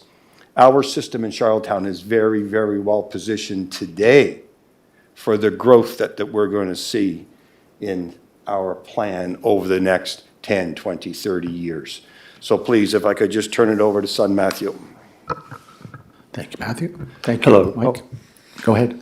Hello, everybody. So a short presentation here just to kind of be a bit of a summary to follow up with my father's comments there, and then to be able to open up questions to all the councilors in terms of what we have going on with the transit system and the operation going forward. So as my father said, we are into our 20th year. So in front of your screens there, this is a spreadsheet that we keep up to date on a monthly basis. It shows our ridership every month over the history of the system. And October 2024 was a record, was our highest month that we've ever had in our company, in the system's history. And we did 148,000 passenger fares in 1 month. kind of coincidental, you look back in 2007, 2 years into the system, it took us 12 months to do 146,000 passenger fares. So we are tracking towards being 1.5 million passenger fares at the end of this calendar year. And that's great growth over last year. But I would like to point out, and we would like to point out, that historically speaking, the last few years, September, when all the students come back and everyone's back to work, has always been that spike in ridership where we kind of know where we're going to be for the coming year and what is that next step. But in September of 2024, we didn't see a great big spike. We're up we look at September, October, and November, we're up 4 to 5% over last year. Growth, good to have growth, but not the same level of growth we've seen the last couple of years. So we feel, and we've shared with your staff and your team members, that, it seems like transit's coming into a bit more of a, based on the current network, into a bit more of a controlled growth area, a bit more of a plateau of where we're at today. We always like to share and are very mindful of how we compare to our peer groups. It's very important to us as your operators to make sure that we're giving you great value and giving the citizens of Charlottetown great value and great service, both from an operations and from a costing perspective. So these statistics here, with our population growth now, we're able to compare ourselves directly to Fredericton because we're very similar in sizes now. So the top chart shows you that, greater Charlottetown area, when you include Cornwall and Stratford, are approximately 70,000 people compared to Fredericton, 70,000 people. Our riderships are bang on to each other, 1.3 million passenger fares per year. The biggest difference is in the amount of service hours. The number of service hours we provide are 34,000 annual service hours for the year, whereas Fredericton is 83,000 passenger or service hours in the run of the year. So a much larger investment, a lot more hours on the road to be able to move the same amount of people. So you look at our passenger fares per service hour at 41 passenger fares per service hour, well above Fredericton's passenger fares of 16 service hours. And then when you kind of go down to the bottom chart, we start comparing ourselves in CUTA, which is the Canadian Urban Transit Association. They kind of try to lump everybody into groups based on their population. So we are now a Group 4 transit system. And when you look here at the fare box revenue versus the subsidy revenue, the percentages, obviously you want as much money from the fare box as you can versus the subsidy. And we are punching above our weight in terms of how much money comes from the fare box versus comes from the subsidy. Our direct costs are in line at $132 per hour with operations of our size. And again, showing our passenger fares per service hour of 41 compared to the average of 24. And our municipal subsidy per capita, so the city of Charlottetown and the Greater Charlottetown area is paying $23 per person, whereas in typical Group 4 systems are paying $77 per person and per capita. So, and this is a kind of a similar follow to what my father was sharing about our fleet summary. It's very important. We've had growth. We've gone over the last 20 years of having a small pilot program into having this mature system that's moving, close to 5,000 people a day here in Charlottetown. And we can't do that without having a robust, reliable fleet. And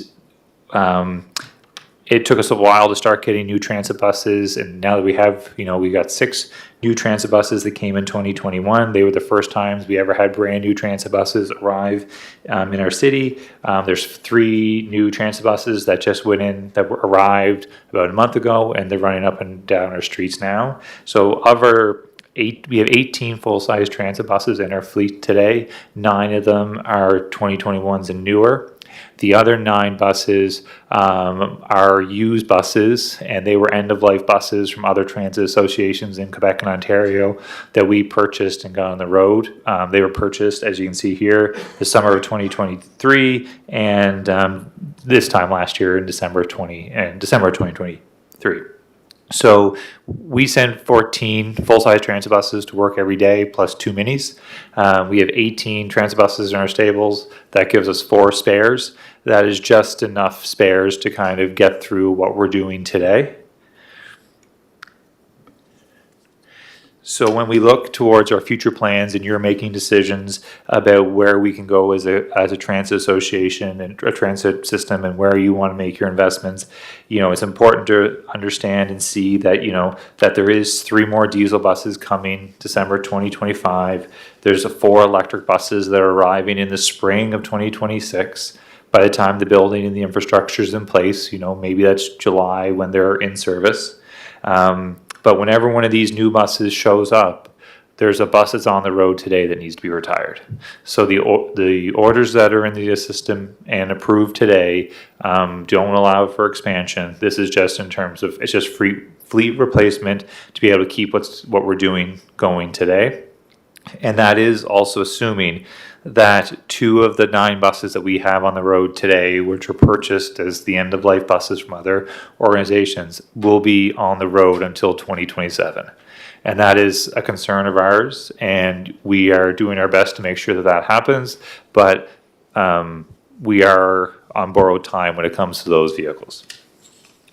So if you were to ask us what would we need or what would be asked for by T3 Transit, as well as the staff of Jessica and Anna and the team that we work with on a daily basis, is so from an operational support, in order to make sure that the buses we have today to stay on the road, we could discuss it being a prudent idea to be able to buy more used equipment to make sure that some of the equipment today that is used and working, if it retires, we will have something to backfill that position to make sure we can get to 2027, as well as during the rollout of electric buses, it would provide us a safety net to be able to make sure that if there is delays or the reliability or the learning curve of having electric buses, we would have a safety net to make sure that we can continue to provide the service on a daily basis.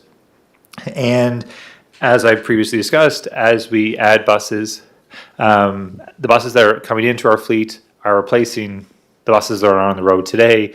There's no room for expansion with our current fleet. And so I think, when councillors are talking, okay, well, can we add this? Can we do that? Well, at the time now, we do not have surplus vehicles to be able to expand at those peak times. And peak times is at AM peak and PM peak. And so if route expansion was wanted by council, we would have to look at, okay, well, what vehicles would be needed to be procured to be able to do that? Is it a full-size new transit bus? Is it a new minibus? Is it used vehicles? That would depend on the level of expansion wanted and when you would want to have it, because of the timelines associated with buying new equipment and minibuses and various things. So, between the operational, keeping the current fleet going and route expansion, depending on what it is, could there be $1 million? Could there be $1.5 million there? I think that will depend on the council's wishes in terms of expansion, as well as our discussions with the internal staff as to what is the best options and what's the best plan to make sure that we can keep on doing what we're doing on a daily basis. So that is my presentation. We open it up for questions. We will, Michael. I'm just going to drop out. I'm just going out to a seniors event. The deputy's taken over. We do have 5 members plus the mayor, so we do have quorum. Councillor Duran is online. I'll be back as quick as I can. Thank you for.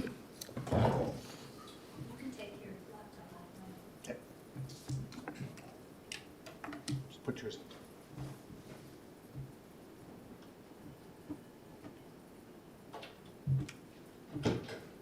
Now we can have some fun.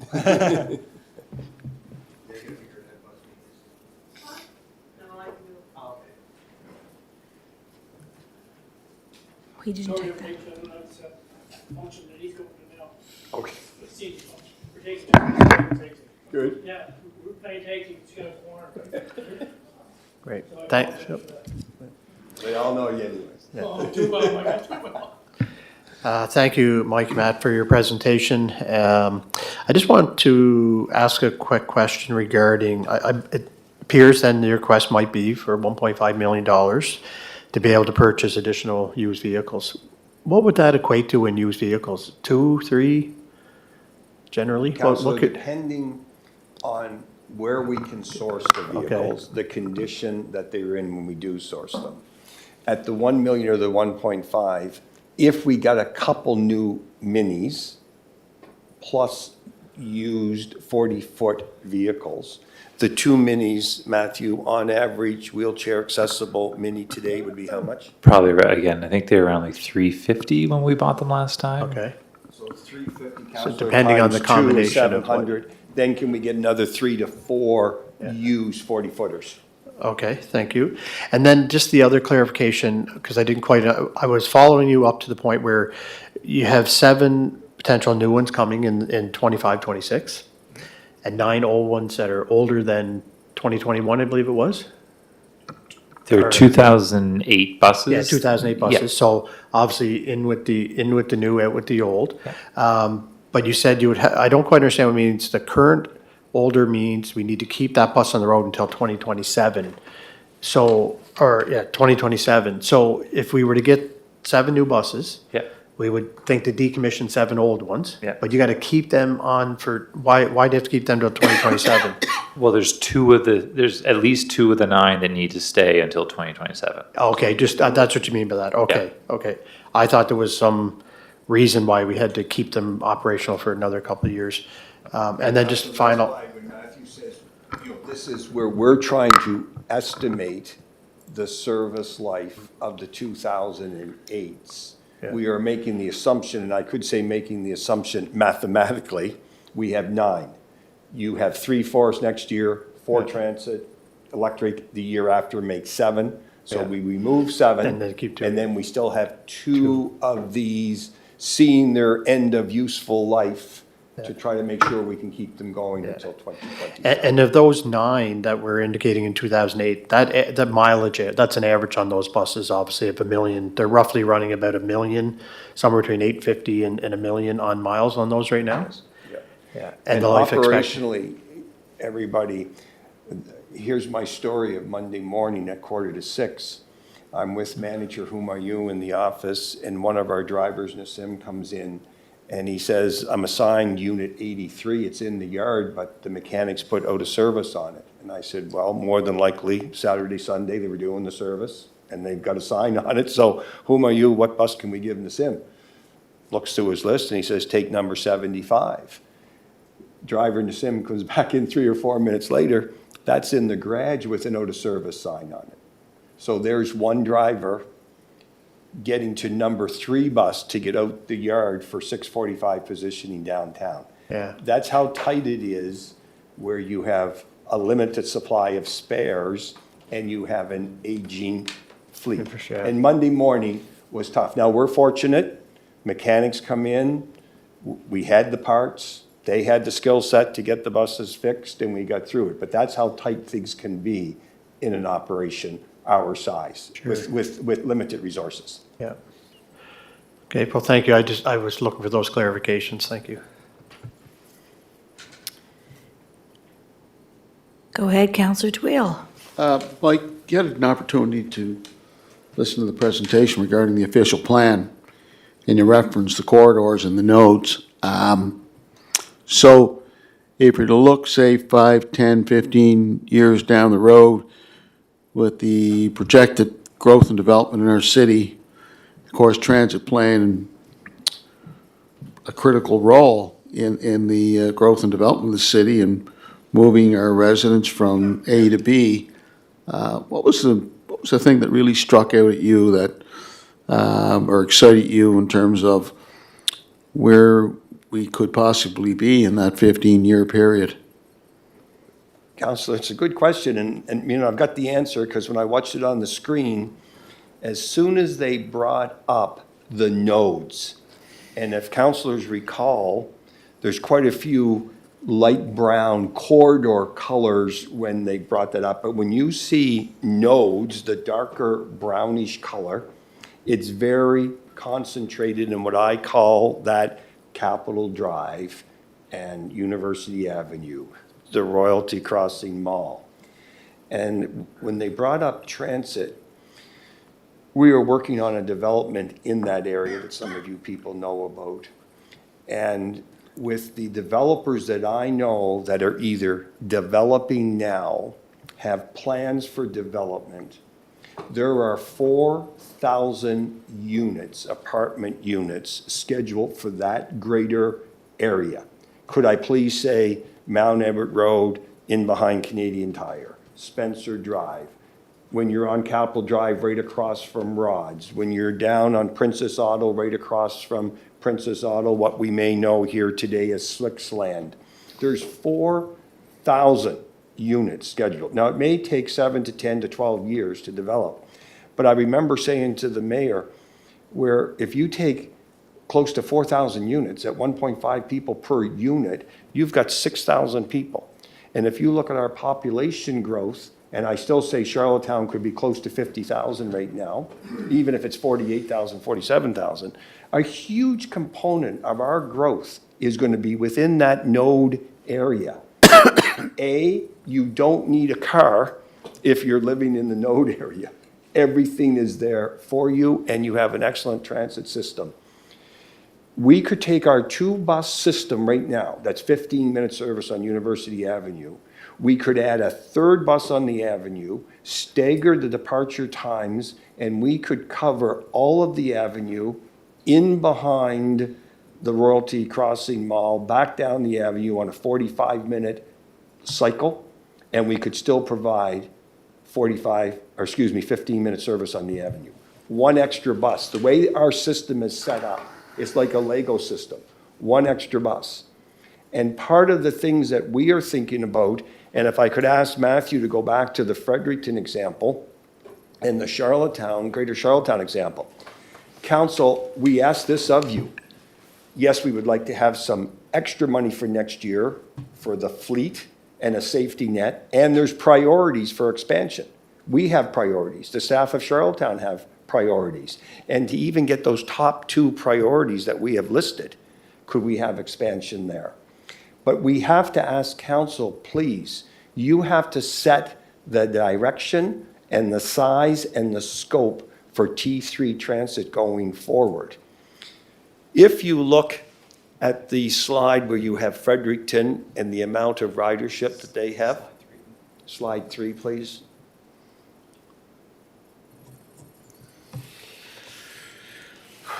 When your population size is very similar, when your ridership is very similar in 2 capital cities in 2 different provinces in the Maritimes, but your service hours per capita are 80,000 compared to 34,000. Question, are we underserving Charlottetown? We're not even giving 1 service hour per resident the way Fredericton is. Everything is about coverage and everything is about frequency. And as a council, you're looking at 80,000 hours in Fredericton for 1.3 million rides. We have just over 34,000, around 34,000. We're doing 1.3 million. Everything comes with a cost. Question, are we lean and mean? Is Fredericton rather large and generous? Which system is more efficient? Which system is accomplishing the goals of the residents of each one of those capital cities? And that's something for council. There are only 4 pillars in this game with transit. If you want to study transit, there's only 4 pillars. The first one is service hours, the number of service hours, and what does it cost per service hour. And it costs $132 no matter where you are in each of these capital cities.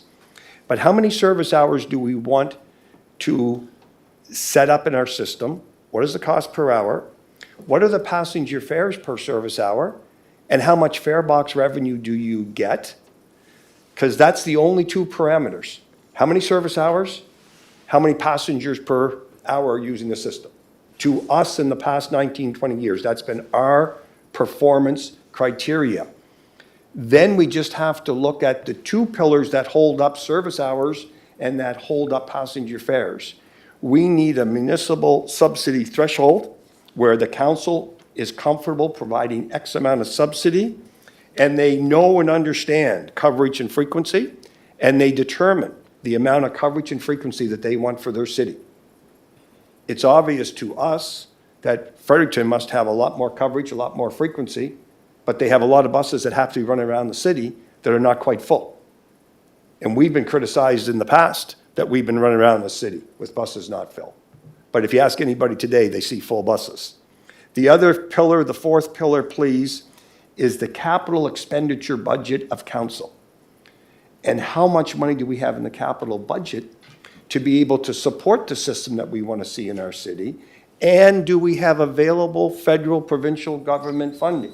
Right now, for everything that you have approved, the funding was in place. Any new is going to be subject to where we source government funding. So please, council, you have to come back to the staff of Charlottetown. You have to come back to T3. What type of system do you want to see? How much money do you have in the capital budget? And unfortunately for council, every time we add a new bus, we come to you and ask for new operating subsidies because every bus comes with a subsidy. So please, those are the questions that we have, but we know that our residents are looking for some expansion for 2025. We are limited with the fleet we have right now. You've done a tremendous job in your budgeting for 2025, 2026 with a facility and 7 brand new buses. It's hard for us to come in here and even ask you for another dollar. But if it is expansion, we do want to suggest that we do have a fleet that is getting to the edge of its useful life. Is there a way that we could look possibly at a couple of minis, some larger buses that are used? If 1.5 is too high, could we suggest, council, that maybe $1 million could get the minis and a couple buses to assist us here? But, you know, the request is, one, what can you do for us on a short-term basis after you've done such a long-term permanent solution for us? And number two, as a council, are you lean and mean or are you large and generous? I leave it for any questions. Thank you. Thank you for that, Mike. Any questions? Councillor Twill. Pretty good synopsis, Mike. That's a professor. That's a professor coming out in you. You know, you referenced Fredericton, and you certainly piqued my interest. How old is the system in Fredericton? I cannot tell you, but it's years. Older than us. Older than ours. Oh, well, it's definitely older than ours, me, but yeah. like, are we talking, you know, let's say 60, 70 years, would you say? Is that a fair? No, it's that old. Counselor, if we started, I mean, I can remember even Sydney called me 10 years ago and said, Mike, if we had done what you people did in 2005, why we started and did it the way we did it, and now we see how you are doing it in the city of Charlottetown. Yeah. So definitely, Counselor, are they 20 years on top of our 20 with what they have? 1974. 1974, thank you. That's when they started? It's 25 years. 1974, okay, I thought it was longer. Well, Halifax is Oh, definitely. that's 50 Yeah, years. yeah, but Halifax is definitely longer. Oh, Yeah. No, look, you know, with the new official plan, zoning and development bylaw, the growth and development that you illustrated here, I mean, my goodness, you're looking at, what was it, 4,000 units, potential 6,000 users. Great incentive for people not to use their vehicles. You know what? It takes time to change those habits. People are very independent here in this city, in this province. And to get them, you know, to move away from that independence is, you know, it's a course in psychology for sure. But no, look, I think we're doing some great things here, Mike. Our transit system is definitely going to expand. Routes, people are talking about routes, you know, new bus shelters. I just want to make sure, you know, when I hear, you know, we're the greater Charlottetown area or some kind of a provincial governance model, I want to make sure that our emphasis, our resources are not compromised in any which way, shape, or form. especially from a city perspective, in that, you know, we're heavily concentrating here in the city of Charlottetown. That's my focus. And, you know, you mentioned University Avenue. As you recall, when Donna Waddell was here, you know, there was a consultant's report, but what emerged from that was stopping at every interval every 15 minutes. That was a game changer. That was a game changer. To my mind, that was a TSN turning point for the transit here in the city of Charlottetown. That was a TSN turning point, and that is what not only had acceptance, but people gravitated towards a transit system here in the city of Charlottetown. And in my mind, that launched us right into orbit. That's how I feel. Councillor, I remember, these are some stories. When we first started, 2005, we went up University Avenue 7 times and came back down 7 times. And my goodness, if you had said to me, Cassidy, do you think you got her nailed? I would tell you we got her nailed. This is the way you can run a transit system.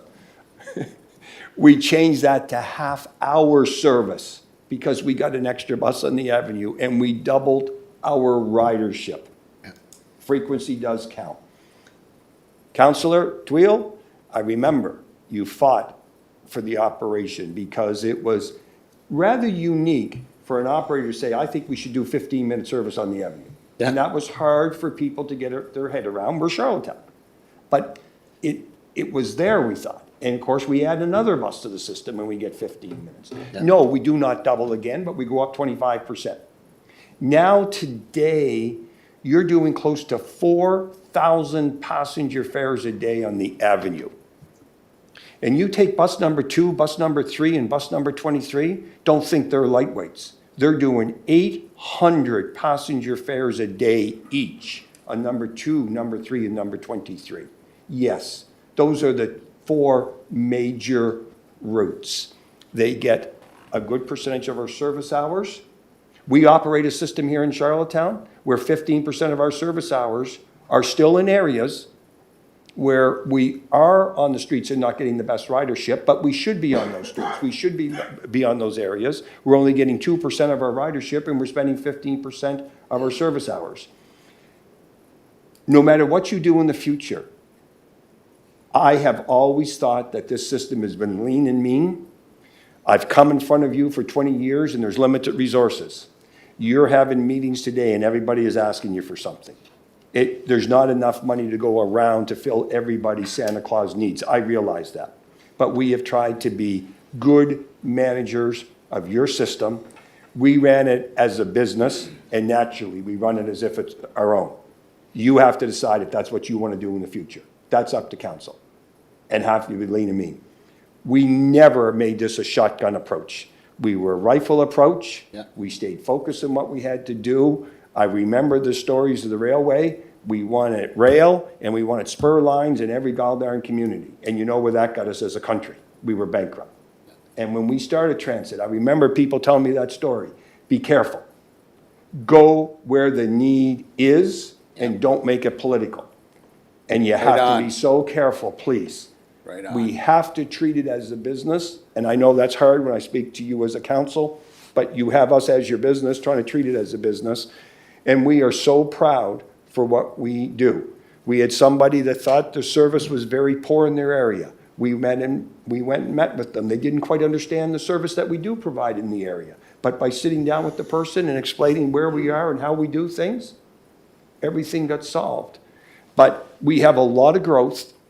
But the good thing is, when you ask me on that plan, our buses today are on the corridors and they're on the nodes, and it wouldn't cost us very much money to stay lean and mean and service where the growth is.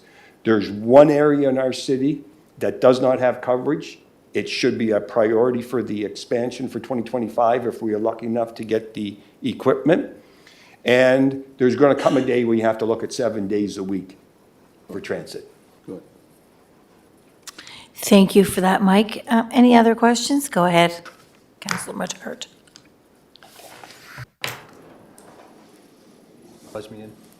Oh, thank you. Mike, just on the, the analogy of lean and mean and or whether we're generous or, I think I go back to thinking about, you're asking, like, I feel like you're asking council here at the pointed question, we need to make the decision. I know we do. But I think that's also, our decisions here would be guided by the transit plan. That is, and I assume you were very much involved in that. And No, excuse me, not very much involved in the plan. No. No? We were not very much involved. We had a couple of meetings. We were not very much involved in the plan. Is that a good thing or a bad thing? I guess I'm just, I don't know, I'll take your tone as maybe that's not a good thing. I don't know. Well, but- what we're saying is, remember, there was an outside Yeah. firm that came in to do the consulting. We seem to have 20 years' worth of experience, and we do challenge some of the things in the report, but we were a stakeholder, and we were asked questions, and we gave answers. But that doesn't mean our recommendations are included in that report, Councillor. Okay. So thank you for that. I'll just, so I'll take that into consideration.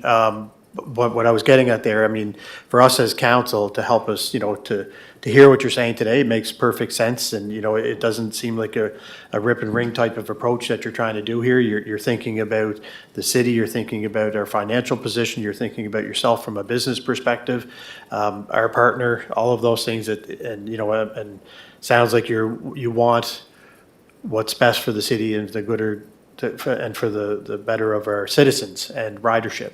So that's all great to hear. I got to figure out how this aligns with that plan, that 10-year plan that we're talking about, and where we want to go. So whether you said if we want to be, more conservative, or if we want to be more aggressive, or if we want to do this or we want to do that and open up, so it's a lot to think about. And I appreciate the approach that has been taken over the last 20 years. And, maybe we're crossing over into a different time now with ridership. Our population has expanded, and you're talking about the growth out in West Royalty and East Royalty.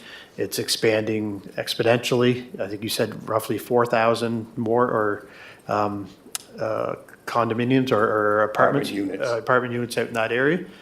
Certainly, you do the math on that, that could bring a lot of people out there, and there's a lot of amenities out there. So it's a lot to think about for sure in the way of how we want to expand and grow in the, in the next 10 years or, for the remainder of time, I guess. And Council, you're right. And this is a tremendous time for staff, ourselves, and council. Yeah. We're at a crossroads. But what you have to remember, a lot of good things have been done in the last 20 years. And yes, we have a future.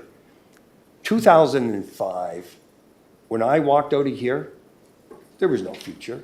It was an experiment. It was a project. Could you make it happen? Yeah. And we took something from nothing, and with the support of the council, slow and steady. It wasn't great. There wasn't a lot of money in my 20 years. I never saw a lot of money. Now, there might be money coming forward, and if there is, I'm just saying, let's be smart, still stay focused, but your biggest decision in the next month or two is you're going to have to decide on the business model going forward that Stratford, Cornwall, Charlottetown would like to have in place as the private operator. What type of model do you want to see us work under, and how many dollars do you want to commit to the system, both in subsidy and capital? Yeah. Those are big questions. No, for sure. And we're here to come in and talk at any time over the system, the customers, the routes, and what we have done, and maybe recommendations is what we think should be the best for the dollar spent. If you have lots of money and you want a shotgun approach, it makes life very easy. Get the buses, get the subsidy, and you just go to town. I don't know if that's what we're going to see, though, in 2025. I don't believe Charlottetown, Stratford, Cornwall can afford a shotgun approach. No, we need a strategic approach, probably. I think so. So in wrapping up there, I think it would be great to understand those recommendations a bit more. So again, whether we welcome you back to the committee meeting through that channel or back through council here, as we are embarking on our capital and, and there's a significant ask here today. But understanding the benefits of what that can be, that 1.5, whether it's a couple of small minis or a 140-footer, we're going to service this area, that area, whatever the case may be. I think it's a good opportunity to understand that a little bit better. And two, I think it should be noted too, we are working with your staff, work with Anna and Jessica in terms of their operating plans and their capital plans. Welcome the opportunity to come and sit together and discuss all of it, but I do want to share that we are working, yeah, like we're working hand in hand with them in terms of what. It's definitely a partnership for sure, yeah, and you wouldn't be working in isolation of them. No, thank you, I appreciate it. It's a lot of, I've got a lot of different perspective here today from your presentation that I didn't have leading up to it, so I appreciate it, thank you. Thank you, Councillor Matart. John? Or Councillor McAleer, I'm sorry. Yeah, no, thank you for your report, gentlemen. This is just kind of more of a comment broadly, as I'm sitting here. We've had, today, this is, I think, the last of the stakeholders' presentations, and when I look at, some of the big projects and some of the, what makes your city vibrant, and, it all goes to, a community where you want to live. What's a vibrant town? You talked about the density that's coming, 4,000 units within the city, and what continues to make your city a place to want to live, want to choose to go to Charlottetown as opposed to Moncton or Fredericton or whatever. I just think your amenities, your infrastructure, some of the things we just recently, Simmons, great example of, something that's going to be for the next 50 years. We've had, again, with this density, like you say, with the 4,000 potential, just as an example, people need access to amenities, things that they want to do, things that they want to have happen in their city. So, transit's going to be a big part of that going forward. We've had some big asks in here today. Confederation Center, that kind of thing. East Link Center, I don't know where that's going, but those things probably have to be certainly considered to continue to make your city relevant, and it drives the tax base both commercially and residentially. And I just think that I'd be interested to see how we respond to those asks and challenges on those infrastructure pieces. Thanks. Well, definitely, I'll tell you, we have a great city. And Matthew and I cannot stand here and say, please make sure you give us the money. We're hoping that you can find something. But we have to say again, we're so grateful for what you've done for us. But to keep this system going, if it's not 1.5, is it $1 million? Is it 800? And please, I'm not trying to downsell, but something to make sure we can do some existing buses, get them off the road. Can we do some priorities with expansion? But our transit system, looking at the consultants, and when Nick showed, those nodes, we have so much infrastructure in and around that area right now. We just don't have a community. We have to build an uptown. We've got a downtown, we don't have an uptown. And you know what? Developers are encouraged to be in that area to do what we do. And whether it's the Confed Center and your daughter is dancing, whether it's the Simmons, which I'll tell you right now, I'm a hockey parent. We've been in Simmons. We grew up in Simmons. And that structure, that presentation for anybody within PEI or those coming away from tournaments, that's a state-of-the-art, blow you away above expectations rink. And I've been in a lot of rinks. That is, and if we keep doing things like that, and I know it costs you money, Council, but you did it right. And you got to do things right and stay strategic. Thank you very much. Great, thank you for that. Would you like to wrap things up, Kevin? Sure. Okay. Since Mike and I worked together when the transit first started, I think I have the final say. Because we laughed and we joked for the first couple of years how we drove up streets, Michael, and you were hanging out the side of the bus, and I thought I was going to lose you when people were walking and saying, try the transit, try the transit. But now it's really, I think it's really moved on a lot more than we ever dreamt back in 05, 06. But I really like to thank you and Matthew for all your presentations, and I just hope that, that with all this expansion, that we know we can get the buses. We hope we can get the staff, because everybody's going everywhere. Like even with, as I mentioned earlier, police are being poached, firemen are being poached, CAOs are being posted, sorry, Eleanor, but, no, it's just, because there's such a wide range out there now, so I hope, once the buses are here, we have people to fill them. And- Thank you very much. And Counselor, just as we leave, 2005 council, for them to make that decision, it was courageous because we didn't know what we were doing back in 2005. We didn't, but we did it. And I'm saying to myself, what would have happened if we did not make that decision back in 2005? But council, 2024, 2025, I want to tell you something. You've got a bigger responsibility, you've got a bigger decision, because we made it, and now this council has to make sure that we keep it going. And that might be a greater feat than 2005. And we can't take anything away from 2005. Season's greetings, Merry Christmas. Thank you to the Cassidy cast for coming in. Can you just hang on for 15 seconds, then I can do an adjournment? Mercy. Okay. I'll be quick. Okay, so, motion to adjourn. Thank you. Thanks for staying, John.